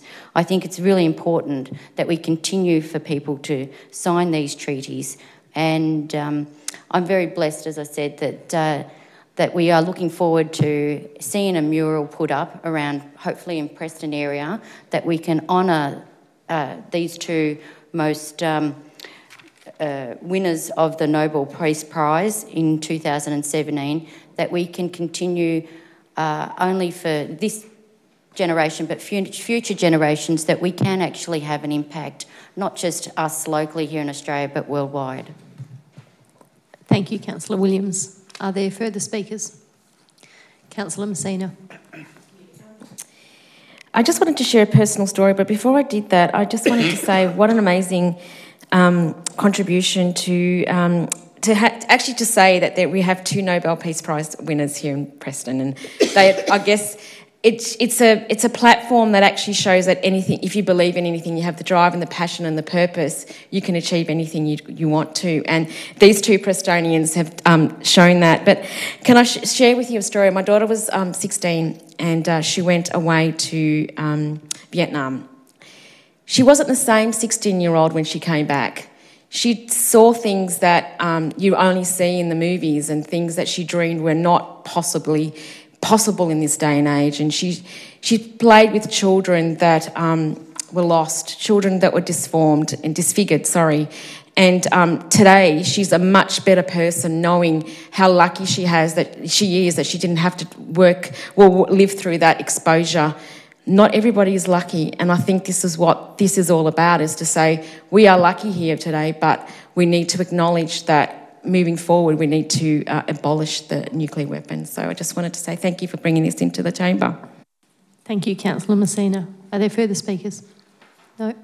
I'll put that to the vote. All those in favour? That motion is carried. That brings us to item 8.8 on the agenda, establishment and membership of standing committees. Councillor Le Cerf. I'd like to move a motion, not the one that is in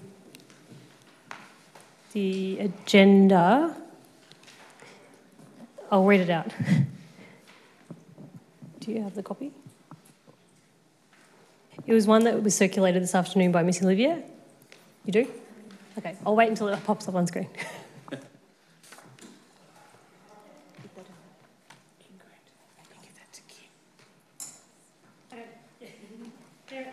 There it is. And then point number 6, so appoints the following members to the standing committees. Planning Committee, all councillors. Hearing of Submissions Committee, all councillors. Bandura Homestead Board of Management, 3 Latrobe Board councillors. Audit Committee, Councillor Le Cerf and Councillor Messina. CEO Employment Matters Committee, Mayor Rennie, Councillor Greco, Councillor McCarthy and Councillor Williams. Is there a seconder for that motion? Councillor McCarthy, thank you. Councillor Le Cerf.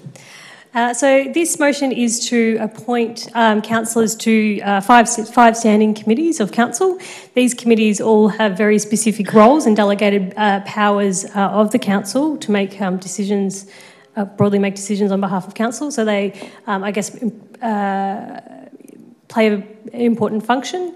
The Planning Committee, there is a part of the motion is to amend the Planning Committee charter, which will allow the Planning Committee to consider matters that are related to strategic planning purposes, strategic planning matters, not just statutory planning matters, and will allow it to, I guess, provide a formal, holistic planning function for the city. There is also appointment to the Hearing of Submissions Committee, which is an important committee for council. It's when we go through statutory processes and need to hear from the community about their thoughts and feedback on decisions of council. And so typically around budget time, we have a Hearing of Submissions Committee, and it's a really thorough and important process for the council, the community to get involved in council decision making.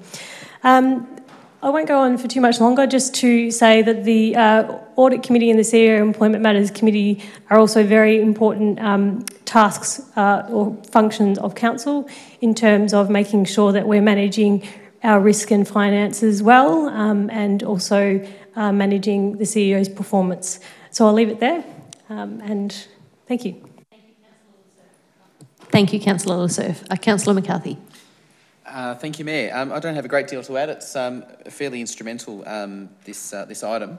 I would note that we would usually do this in previous years on the same night as electing the Mayor and Deputy Mayor, and it is nice to actually include this item in an ordinary council meeting and to have a little bit more time to look at it. I support the proposed appointments as listed. I think they provide some ongoing continuity, but also some variation. And obviously, this is something we do on an annual basis. So these appointments are just for the next 12 months. Thank you. Are there further speakers? There being none, Councillor Greco. I think it's worth mentioning also that as part of moving this resolution, that we are also amending the terms of reference of the planning charter. And from my understanding, with my conversation with one of the officers here, was that the changes to the planning charter are to broaden the planning charter's responsibilities in enabling the planning charter or the planning committee operating through the planning charter to discuss and also to decide on some broader strategic planning issues that are currently not able to be discussed in the planning committee, but only can be discussed at council committees. So I think it's worth noting that, because that will be a substantial shift in relation to how the Planning Committee proposes to operate in future. Thank you, Councillor Greco. Are there further speakers? No. I'll put that to the vote. All those in favour? That motion is carried. 8.10 on the agenda, establishment and membership of community advisory committees. Sorry, 8.9. Sorry. Thank you. 8.9 on the agenda, appointment of council representatives to community organisations. Councillor Lassurf. Thank you, Mayor Rennie. So the motion is on screen and then I'll fill in the table. So the Municipal Association of Victoria, Councillor McCarthy with Mayor Rennie as the proxy. VLGA has proposed not to appoint a delegate because of the changes to the recent changes to their constitution. Interwork, the manager of... Oh, you've got it up on screen. Do you need me to read it out? I'll keep going. Yes? No? Okay, that's not all of them though. There's missing 4 at the bottom. Oh, there's a second page, okay.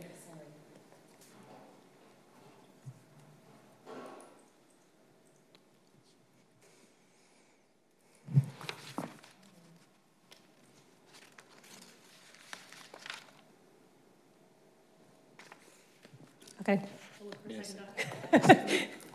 And Councillor McCarthy has seconded that motion. Councillor Lassurf. Okay, thank you.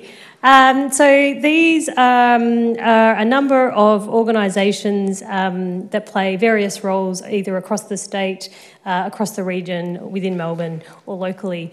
And we appoint councillors or council officers in this case for a 12-month period to represent council on these organisations. They all play an important role. They're all very different, but they play an important role in terms of their impact. If we think about our peak bodies, it's really important that we have good representation on those peak bodies to advocate not only for council's position, but making sure our community has a voice at a state level. There are organisations like our creek management committees that play a really vital role in ensuring there's a whole of creek management approach to ensure that the catchment is managed well. There is also, there's a whole list of them. There's also our Melbourne Innovation Centre, which has been around, is the oldest innovation centre, or DECL as it was known previously, and has been such great success in fostering the startup sector and enterprise sector within Darebin, and it has really, I guess, been growing over the last couple of years in leaps and bounds. We also have the Northern Alliance for Greenhouse Action, which I sat on last year and had the pleasure of sitting on, which is a really important group in terms of advocacy around climate change. Darebin Council is obviously a leader in our position of declaring a climate emergency, and this is a great opportunity for us to influence other councils to take a similar position. I could go on. There's lots of different organisations that play an important role in different issues, and so I will commend this motion to the councillors and hope that you support it. Thank you, Councillor Lassurf. Councillor McCarthy. Thank you, Mayor. I'd just like to really second everything that Councillor Lassurf has said. Just noting also that the Melbourne Innovation Centre celebrated 20 years this year recently, and it's fantastic to see councils' continued commitment, but also other councils wishing to, in fact, desperately attracting MIC's skills and expertise. And one thing I'd note is that as a homegrown enterprise centre, formerly as Councillor Lassurf mentioned being known as the Darebin Enterprise Centre, it was recently successful as part of the redevelopment of the Melbourne Polytechnic site in Collingwood in terms of developing an entirely new floor for incubation, particularly with a focus on the public housing estate just nearby in Collingwood to support people, newly arrived people and people on low incomes to develop their own businesses. So when we invest and we engage with these sorts of external organisations, and in the case of MIC, one which we created 2 decades ago in this chamber, it is not just because they are nice things to do, it is because they enact real change that is highly specific. It's also worth noting that Melbourne Merri Creek Management Committee obviously has an extraordinary history and is now reaching beyond the inner north to the far outer north, where development is happening at a rapid pace, and is trying to ensure that the creek is actually protected all the way up through to Wallen, where it actually begins. So when we work through these organisations that are across multiple local governments, it's often Darebin stepping and standing in solidarity with council officers and councillors well beyond our immediate remit. And that's really important as part of these regional alliances alongside the Northern Alliance for Greenhouse Action. We can't do everything alone. We work in partnership a lot, and these organisations are a reflection of that ethos. Thank you, Councillor McCarthy. Are there further speakers? No, I'll put that to the vote. All those in favour? That motion is carried. That brings us to item 8.10, establishment and membership of community advisory committees. Councillor Lasserf. I'd like to move the recommendation. And do you have the list? Or do you need me to? You have the list. Okay. I won't read them out.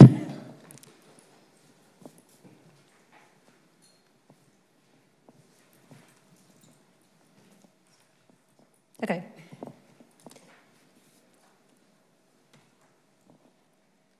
Happy to second. Seconded by Councillor McCarthy.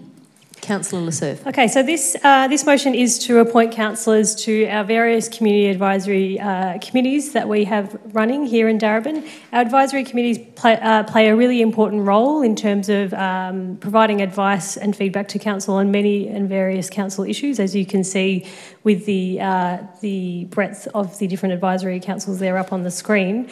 I just wanted to draw attention to a couple of advisory committees. The Darebin Community Awards Advisory Committee, which is chaired by the Mayor of the Day, and I had the pleasure of chairing this year, is a really important committee in terms of celebrating the good work that people are doing within our local community. And this was a new advisory committee this year that was formed after our January 26 decision and our decision to move our community awards away from that date. The Community Awards event that we held in August this year was a great celebration of our community and great people and groups within our community. So I enjoyed my time on that committee, and I hope that Mayor Rennie does as well this year. We also have the Climate Emergency Darebin and Darebin Nature Trust, which were two fairly new committees as well this year and at this council term. And these are really around driving our strategic priority and strategic direction around the climate emergency, but also our commitment to enhancing and protecting our biodiversity and natural spaces. There are, as you can see, a variety of other committees. They are really critically important in not only advising us on the issues that they may be covering. The Environment Committee does give us great advice on environmental issues, but it gives our council officers an opportunity to go and to consult with different members of different communities on a whole suite of council issues, so that we really do get a cross-section of feedback feeding into our council processes and to making sure that all of our strategies and policies are a reflection of our council, our community and our council's values and commitments. I'll leave it there and I'll commend that motion to you, councillors. Thank you, Councillor Lasserf. Councillor McCarthy. Thank you. Councillor Lasserf has covered it very well.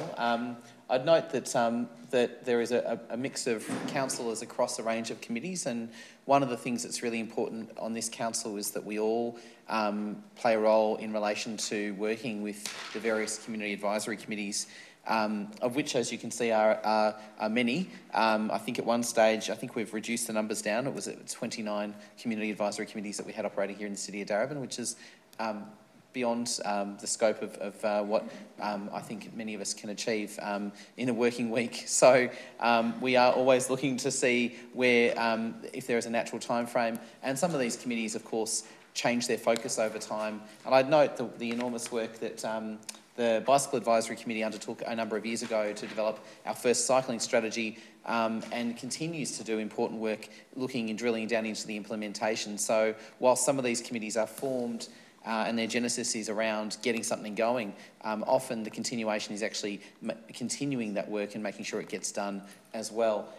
So I support the nominations as listed, and of course look forward to engaging in those committees that I'm involved with. And I would just note that some of these committees also, in addition to meeting on a 6-weekly or quarterly or 2-monthly basis. In fact, have often long meetings on weekends, and in fact, I'm going to be attending, along with Councillor Surf, a strategic planning weekend meeting all Saturday with one of our groups. So there's a lot of involvement from our community members in these processes, but also councillors, and it's very rewarding.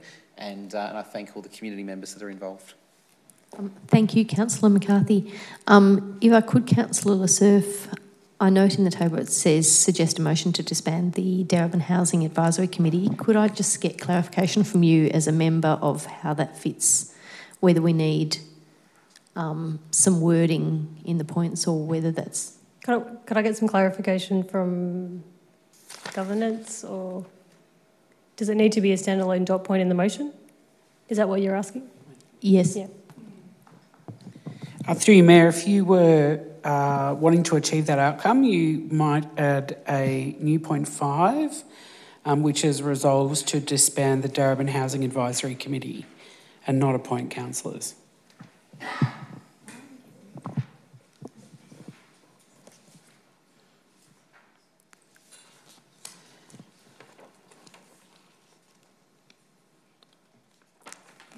Councillor Surf, would you care to add point 5 as described by the CEO? Well, I think I need someone to propose it as an amendment.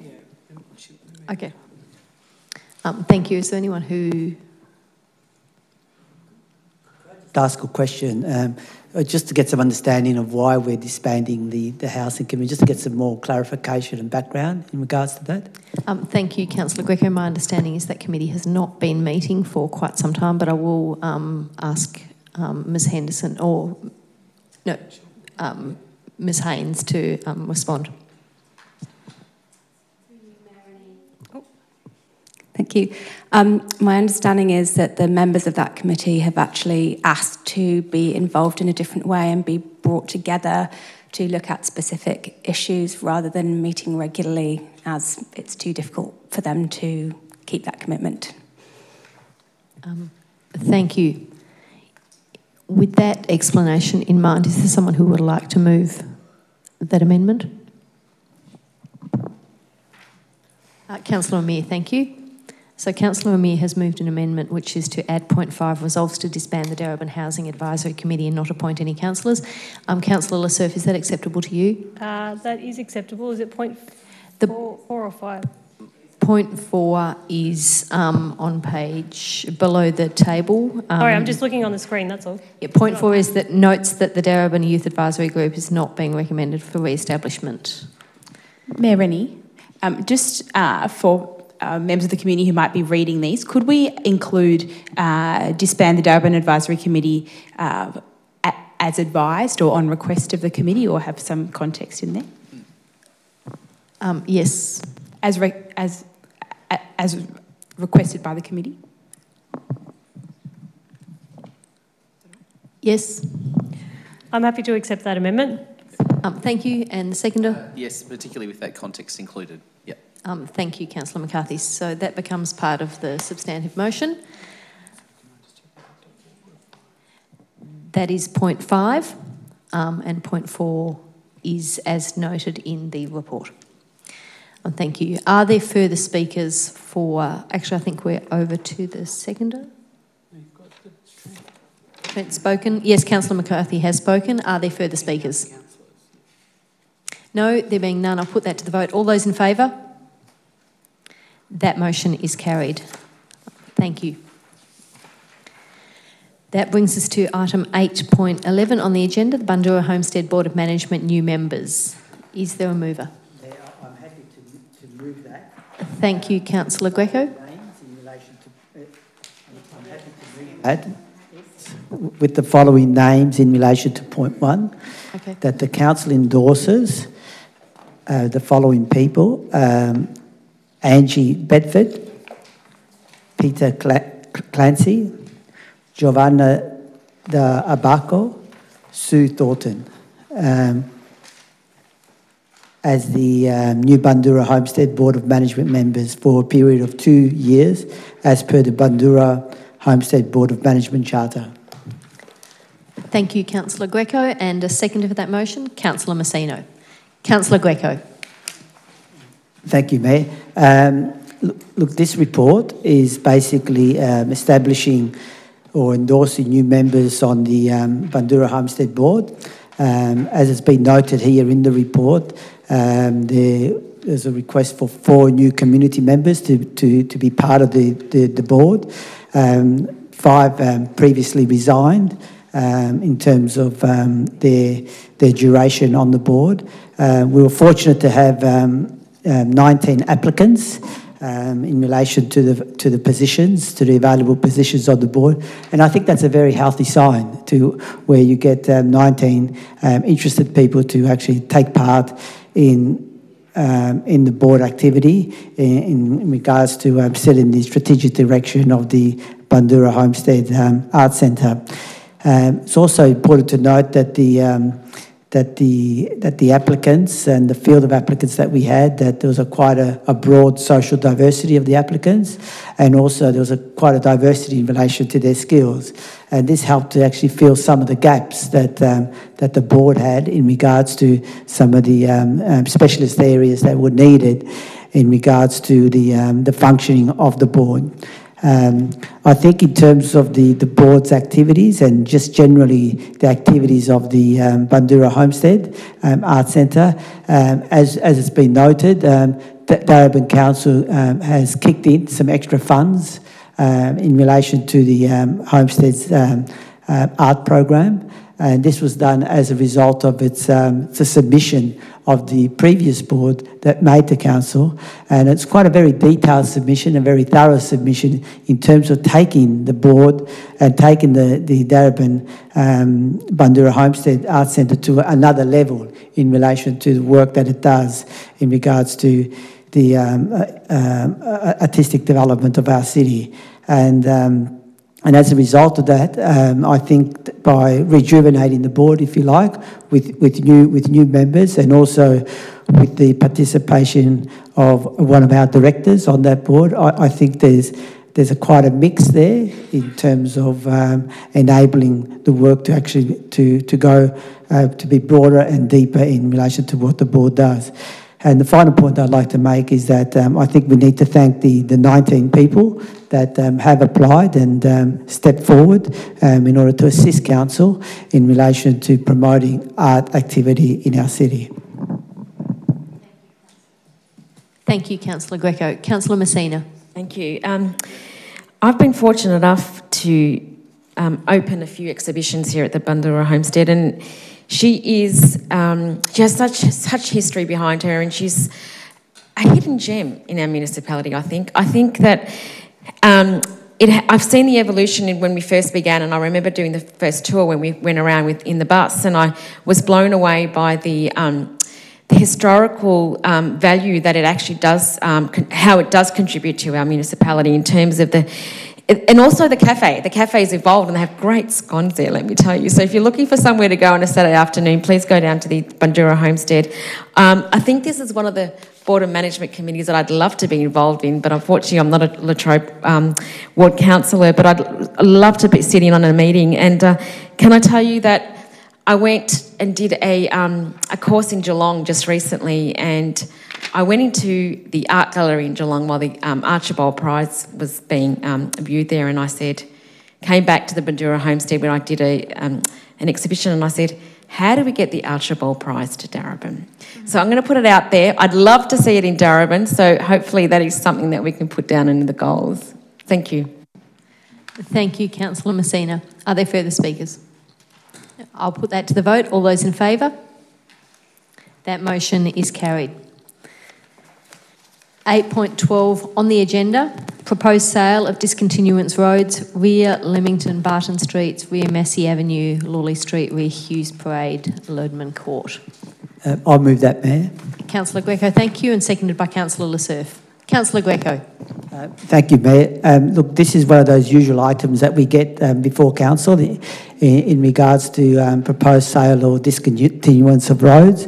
I think the most important part to note in the report that there has not been any objections, nor has there been any expression of any interest in relation to the land. So as a result of that, the council is proceeding with the statutory procedure that it's required to undertake as per the Local Government Act. And apart from that, I think the report's quite self-explanatory. Thank you, Councillor Greco. Councillor Lasserre? Nothing further. Nothing to add. I'll put that to the vote. Oh, any further speakers? I'll put that to the vote. All those in favour? That motion is carried.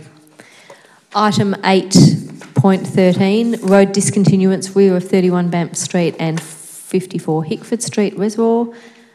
Is there a mover or a motion? Again, Mayor, I'm happy to move this item. Thank you, Councillor Greco. And Councillor Amir seconded. Councillor Greco. Sorry, just to clarify, they'll need to fill in the blanks in the agenda. Thank you, Councillor Lasserre. Councillor Greco, would you have some details to fill into the motion?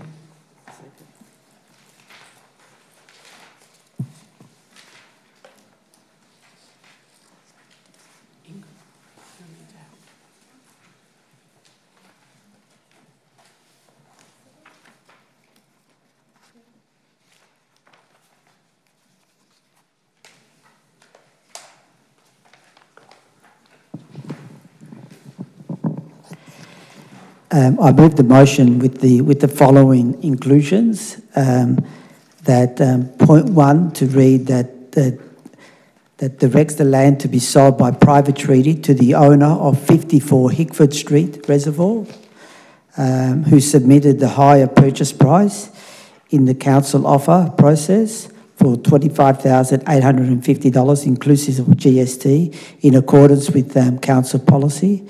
Point 2,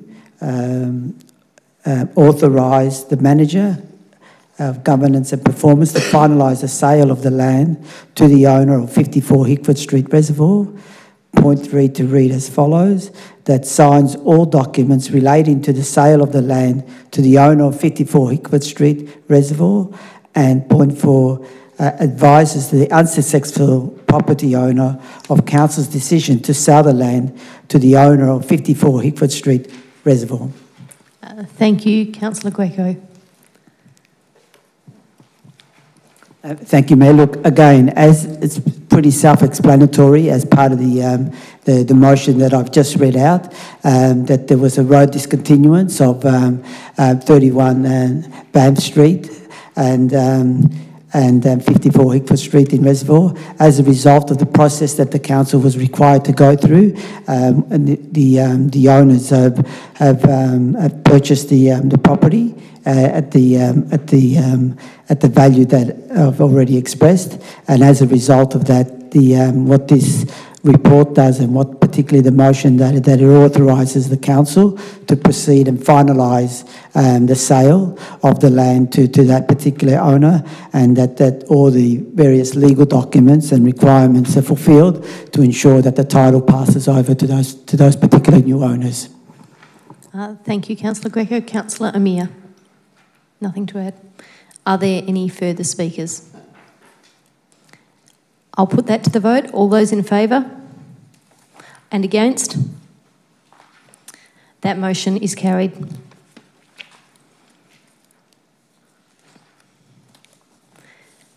That brings us to item 8.14, contract award for Darebin Arts Centre foyer upgrade.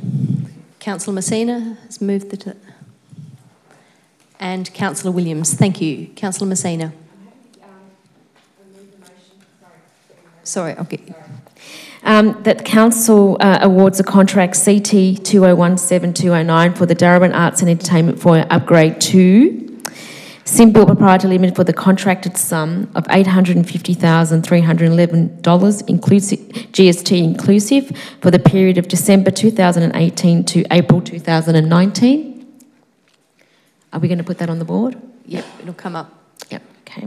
Approve the contingency amount of $127,545, GST inclusive, for the contract CT 2017-209, being approximately 15% of the project expenditure to be used if required for unforeseen items or latent conditions. 3, authorise the Chief Executive Officer to finalise and execute the contract documentation on behalf of the Council. Thank you, Councillor Messina. Seconder. Councillor Williams, you're happy to second that as detailed. Thank you, Councillor Messina.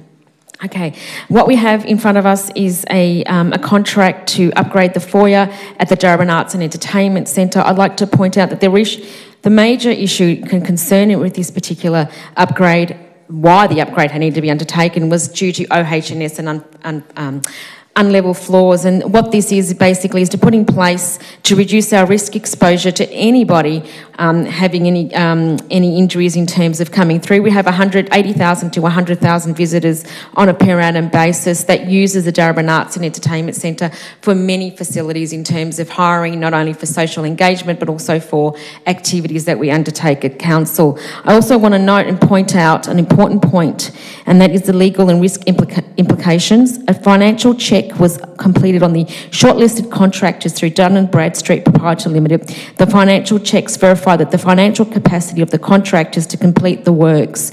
And I think that's important noting, hence the capital works that we had our plan undertaking for one of our reserves that fortunately the contractor went bankrupt. So I think that clause safeguards Council, so I'm happy to move the recommendation. Thank you, Councillor Messina. Councillor Williams. The Darebin Arts Centre is actually located in Bell Street, on the corner of Bell Street and St George's Road. It was actually established in 1994. Since then, not a great lot of work has been done there. However, we do have a lot of performers that come there, so it's definitely has its multi-purpose use at the site there. But over the years, it's quite run down, and our current reception area and our bar area have been deemed to be OH&S non-compliant. So in doing this, the upgrades will actually not only boost the actual site of the way it looks, but it'll also be very much inviting, but it'll definitely meet the OH&S standards. Not only will the foyer whole area front end will be done, but there'll be a new security system, a new bar and a replacement of the floor, and a new DDA compliance lift, which is definitely welcoming for those who with any disability that can actually be able to have access to the building. And I definitely welcome this money injection going into the Darebin Arts Centre. Thank you, Councillor Williams. Are there further speakers? I'll put that to the vote. All those in favour? That motion is carried. Item 8.15, Road Resurface Program 2018-19 Asphalt Works. Mayor, I'd like to move that and to include in the blank spaces the following proposed details. Under point 1, to include the name Asphaltec Vic Proprietary Limited, and the monetary amount under point 1 would be 1.4 million, so 1,401,518.80, so 1.4 million and with some other numbers thrown in. In point 2, a contingency amount of 110,000 being 7.8% of the contract amount. I think that is all there on screen. Thank you, Councillor McCarthy. Seconded by Councillor Lasserf. Councillor McCarthy. This is the second of the 2 super exciting items this evening, Mayor, not to the detriment of everything else, but we had our youth jury, which is about young people in the future, and here we have the future of roads. Councillors may be aware that there has been significant technological change in recent months, and particularly since July, when 2 new products came onto the market, which we refer to as green asphalt. When we commenced this term of council, we set a vision for this city, which is greener, bolder, more connected, and most people didn't think we were talking about the asphalt, but in fact that's actually what we're talking about, the road resurfacing program, whereby 90 to 95% of the, should this be supported, of the road resurfacing content, the asphalt, will in fact be a combination of recycled plastic bags, recycled bottles, and of course asphalt scrapings. This actually replaces a range of other raw materials that were previously used. The reason why we can't get to 100% is because there is no recycled component to replace the bitumen at this stage. So this is as close as we can get to fully recycled road surfaces. And councillors would have already seen probably coverage of this in other municipalities who have taken that first step as well. So we're fully on board with this, and we have gone to market and have, of course, had 4 applications to deliver this for us and 1 proposed successful applicant or tenderer. I just want to highlight this because it's very easy for us to think about the work around sustainability and the environment that council does, to think about those natural things like solar panels and our investment in our energy supply and, of course, our massive tree planting program. But when it comes to things like roads, rates and rubbish, we are literally bringing that sustainability focus into that equation, not only with our waste minimisation, which Councillor Messina has spoken about in the chamber on many occasions, but also now in the road space. And I challenge those detractors of local government, particularly in the Murdoch press, who constantly tell us to stick to our roads, rates and rubbish. Well, here we are sticking not only to our roads, rates and rubbish, but we're actually getting good value for the rates. We're bringing it together and we're getting the greenest roads possible in Australia. So take that, Andrew Bolt. And I just also, I'm sorry, and John Mazanauskas. So I just note that, but I'd also make the point that in doing so, we have gone through the process that other councils have gone through to find the best supplier, value for money product, and of course, that 80% satisfaction rating that we have identified as a council will also be met through this product as well. Thank you, Councillor McCarthy. Councillor Lasser. I don't have anything for that. I just wanted to ask a question though, just to clarify, because there's 2 products that are listed in the agenda, Reconofalt and Duragroup, but the tender we're proposing to appoint uses Duragroup. Is that correct? I'll pass that question over to Albertini.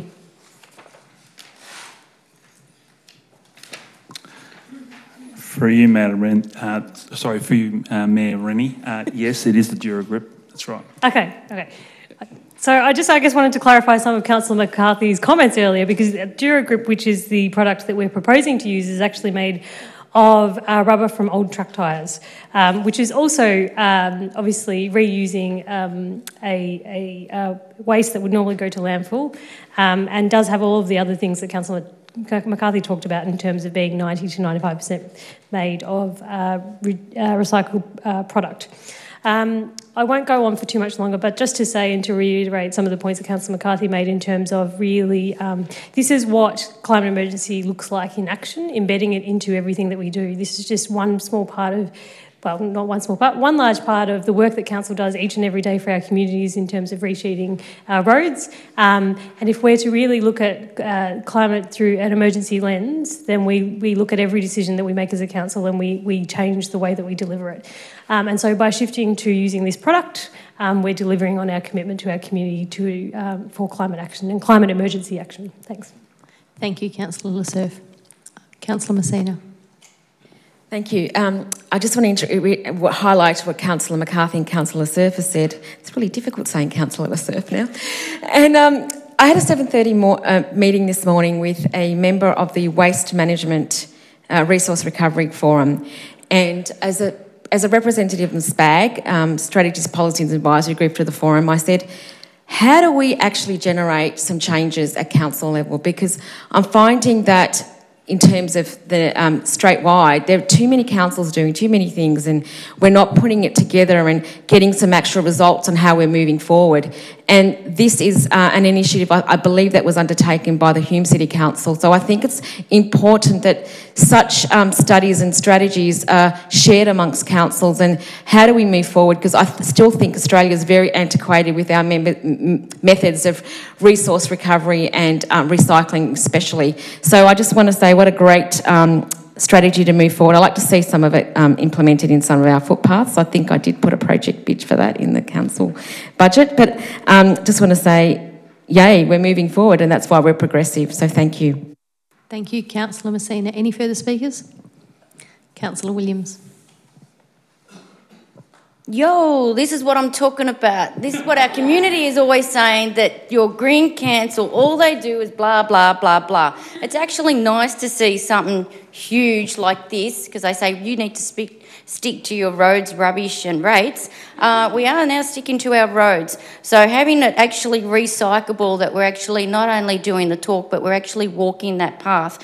Roads is a huge amount of resurfacing that we do here in Darebin. We do thousands and thousands and thousands of kilometres every year. So if we can do it in a more friendly way, I think it's just fantastic. Now we just need to look at having our recycle signs and our seats and things like that we put in place in the future. That'd be good if they can be also recycled material.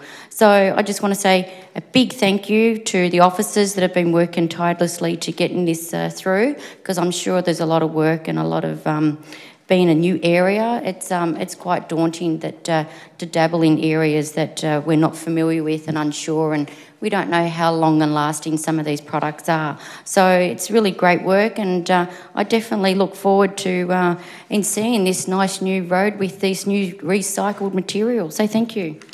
Thank you, Councillor Williams. Further speakers? I'll put that to the vote. All those in favour? That motion is carried. That brings us to item 8.16 on the agenda, contract for the construction of Rathcown Road pedestrian bridge. Happy to move. Councillor Amir has moved that. Councillor Amir, do you want to give some details? Yep. So I propose 1, award the contract, have we got the number there? CT, is that? Yep, as written above. Thank you. And is there a seconder for that motion? Councillor McCarthy, thank you. Councillor Amir. So what we have here is a proposal to award the contract for the construction of the Rathcown Road pedestrian bridge, which I usually call the T Street cycling bridge, but it is the same bridge, bringing parts of Kingsbury together. So it is in Kingsbury over Darebin Creek, and I have heard it referred to a few times as a missing link in our walking and cycling infrastructure in the north. So it will be helpful for people, not just those living in Kingsbury, but also people coming from, I believe it's the north or the east, travelling to La Trobe University. So not just benefiting Darebin residents, but also those coming into our wonderful municipality from Banyule. So we know that the choices that people make about transport are not just about the way that they would like to travel, but also the practicality. So, for example, we know there's lots of people who like the idea of walking or cycling around their local area, or perhaps to university where they might be working or studying.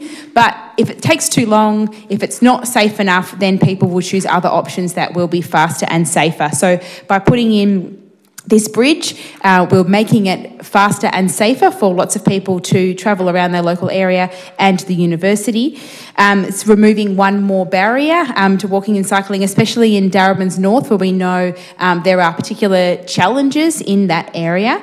And I am very proud of the investment that Darebin Council is making in walking and cycling infrastructure. At our last meeting, we adopted our safe travel strategy, and this is contributing to those broader goals. We're building 3 bridges in Darebin this year, 1 in each ward, which I feel very much speaks to our values around infrastructure across all of Darebin, about addressing the climate emergency, of which transport is a large part, and also that investment in community structure to benefit residents for many years to come. We've made I believe it's a $6 million investment in walking and cycling infrastructure this year, which is on par or exceeds those by other municipalities. I believe it's about equal to the entire investment made by the Victorian government.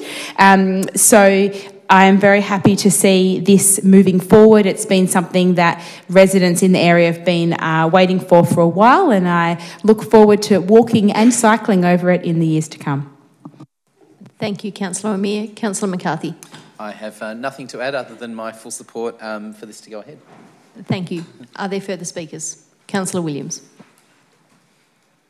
I just want to say a big thank you, particularly to Councillor Tim Lawrence, who's actually been fighting for this bridge and been wanting it for such a long time. Will connect, obviously link together, and it will actually create an area where people can actually have greater access to and from, particularly around the Latrobe area. It's really important that we continue to do these linkages and bridges, because it's important that we allow our community to get out there and walking and getting around, because we don't want them getting in their cars. We actually want people on their bikes and walking. If they feel safe, they'll get out and about more, but having these bridges allows them to feel safe rather than going the very long way, which in this case, they were not feeling very safe at all. So I'd like to applaud my fellow councillor who's not here this evening, but and I do look forward to the other future bridges that we're going to either construct or replace. Thank you, Councillor Williams. Are there further speakers? I'll put that to the vote. All those in favour? That motion is carried. That brings us to item 8.17 on the agenda, the contract for the Preston Town Hall Heritage Building Works. Councillor Messina. Before I speak to this motion, I would like to point out that there is an inconsistency between the confidential documents and our agenda items in terms of the numbering system. So I'd like to point that out.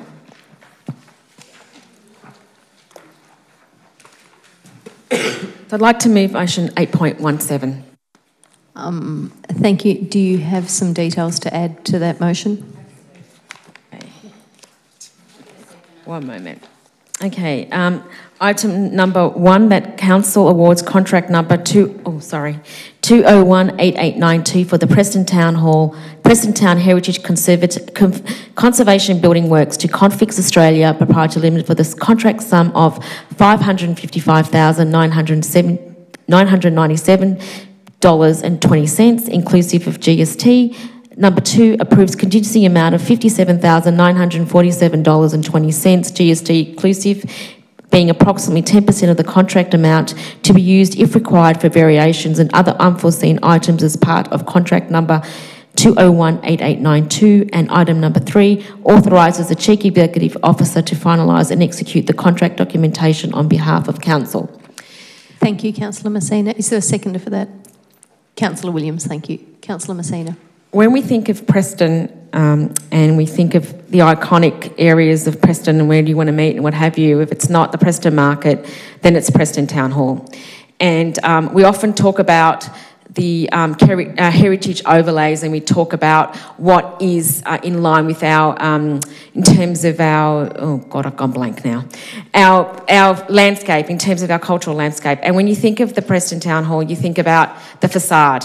And if we ourselves do not maintain the facades, then what are we telling our community? We're telling our community that's okay to not maintain your own building. And this is what this does. This is maintaining the building to ensure that she still remains iconic. And not only that, when we first came on as councillors, I was aghast in terms of the capital works, in terms of the items and the maintenance of our buildings and our infrastructure. They weren't maintained to the optimum level, and this is what this contract's doing. This contract is saying, Preston Town Hall, we value you. Preston Town Hall, we're going to bring you up to the standard that you should be. So I'm happy to move the recommendation based on that amount and award that contract. Thank you, Councillor Messina. Councillor Williams. Council has many assets in the whole of the municipality, and it's really vital and important that we continue maintaining all our assets. I know there's many of them and they do cost a lot of money, however, that they all have a purpose, and it's important that we continue to look after these assets, not only for us as officers and councillors, but it's for our community so they can continue engaging and using those assets, because it's a vital part not only for us to connect, but for the community as a whole. Thank you, Councillor Williams. Are there further speakers? Councillor I just Lasser. wanted to add briefly that this is second and fourth stages of this work that is taking place, and that the work that has taken place in stage one has been really fabulous in terms of the corner of Gower Street and High Street in restoring that facade. And so you can see what will be unearthed as we go through this project and how beautiful the building is, and this will only enhance that more. Thank you, Councillor Lasserf. Are there further speakers? No, I'll put that to the vote. All those in favour? That motion is carried.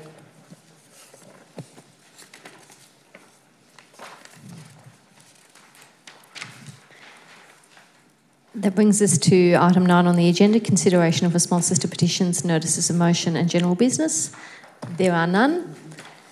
Item 10, notices of motion.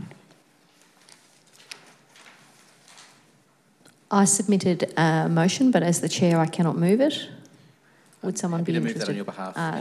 Thank you, Councillor McCarthy, and seconded by Councillor Lasserf. Councillor McCarthy. Thank you, Mayor. This is pretty straightforward. I just note and thank you for your initiative. This has come via a request from the Committee of Climate Emergency Darebin, who've noted that obviously in our council plan and a number of other documents, including our climate emergency plan, we referred to the Darebin Energy Foundation, which was the initial concept that was initiated in this chamber before the election, but also crystallised here on the December the 6th, 2016. We since then have evolved that concept into Climate Emergency Darebin. However, that name is not necessarily reflected in all of those relevant council documents. So what this notice of motion submitted by the Mayor does is formalises that by, in fact, acknowledging that change and updating current versions of both the Climate Emergency Plan and also obviously the Council's website and other relevant documents to now refer to that new name. It is important to do that because what councillors may be aware of, but also the public may not be aware of, is that these documents are in fact being picked up not only by other cities in Australia as a template, but also some cities overseas. And it's a little bit confusing when they don't know the context. They go, what's Climate Emergency Darebin? What's the Darebin Energy Foundation? They're one and the same thing. We know that. But for our colleagues in the US and UK who are actually copying this approach and this model, we obviously want to make it easier for them, not just our own citizens, to understand that transition. So a simple formal change, but one which requires a resolution through this chamber. So I support the proposal and thank you to the Mayor for putting it forward on behalf of the CED committee. Thank you, Councillor McCarthy. Councillor Lasserf? Nothing further. Thank you. I'll put any further speakers? No? I'll put that to the vote. All those in favour? That motion is carried. That brings us to item 11, reports of standing committees. There are none. So item 12, records of assemblies of councillors. Yeah, I'll move that. I just wanted to note, I actually missed something in my report, if I can add that, which is attending a planning meeting regarding the William Cooper anniversary. It's 80 years this Thursday since William Cooper's march. In response it's a different to agenda. Councillor McCarthy, is that in item 13, reports by mayors and councillors? Yeah, so it should be under my name. We're on. Apologies, I've jumped ahead. Okay, so records happy to move 12.1. Oh, yeah. 12. Okay. Moved by Councillor Lasserf, seconded by Councillor Greco. All those in favour? I have a question. Yes. Can I just get some clarification? I believe during the Assembly of Councils, we discussed the aged care reform, which I had a conflict, and I just want to get some clarity as what day that was, because it's not declared in the minutes.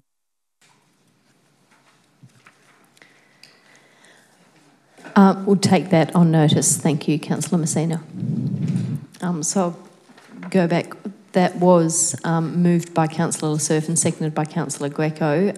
All those in favour? That motion is carried. That brings us to item 13, reports by mayors and councillors. Over to you, Which Councillor. I'll move and sorry, just Councillor Messina. So I'm sorry about that. I just want it noted that if there is an amendment, that it is recorded in next council meeting, so that it be some clarification, please.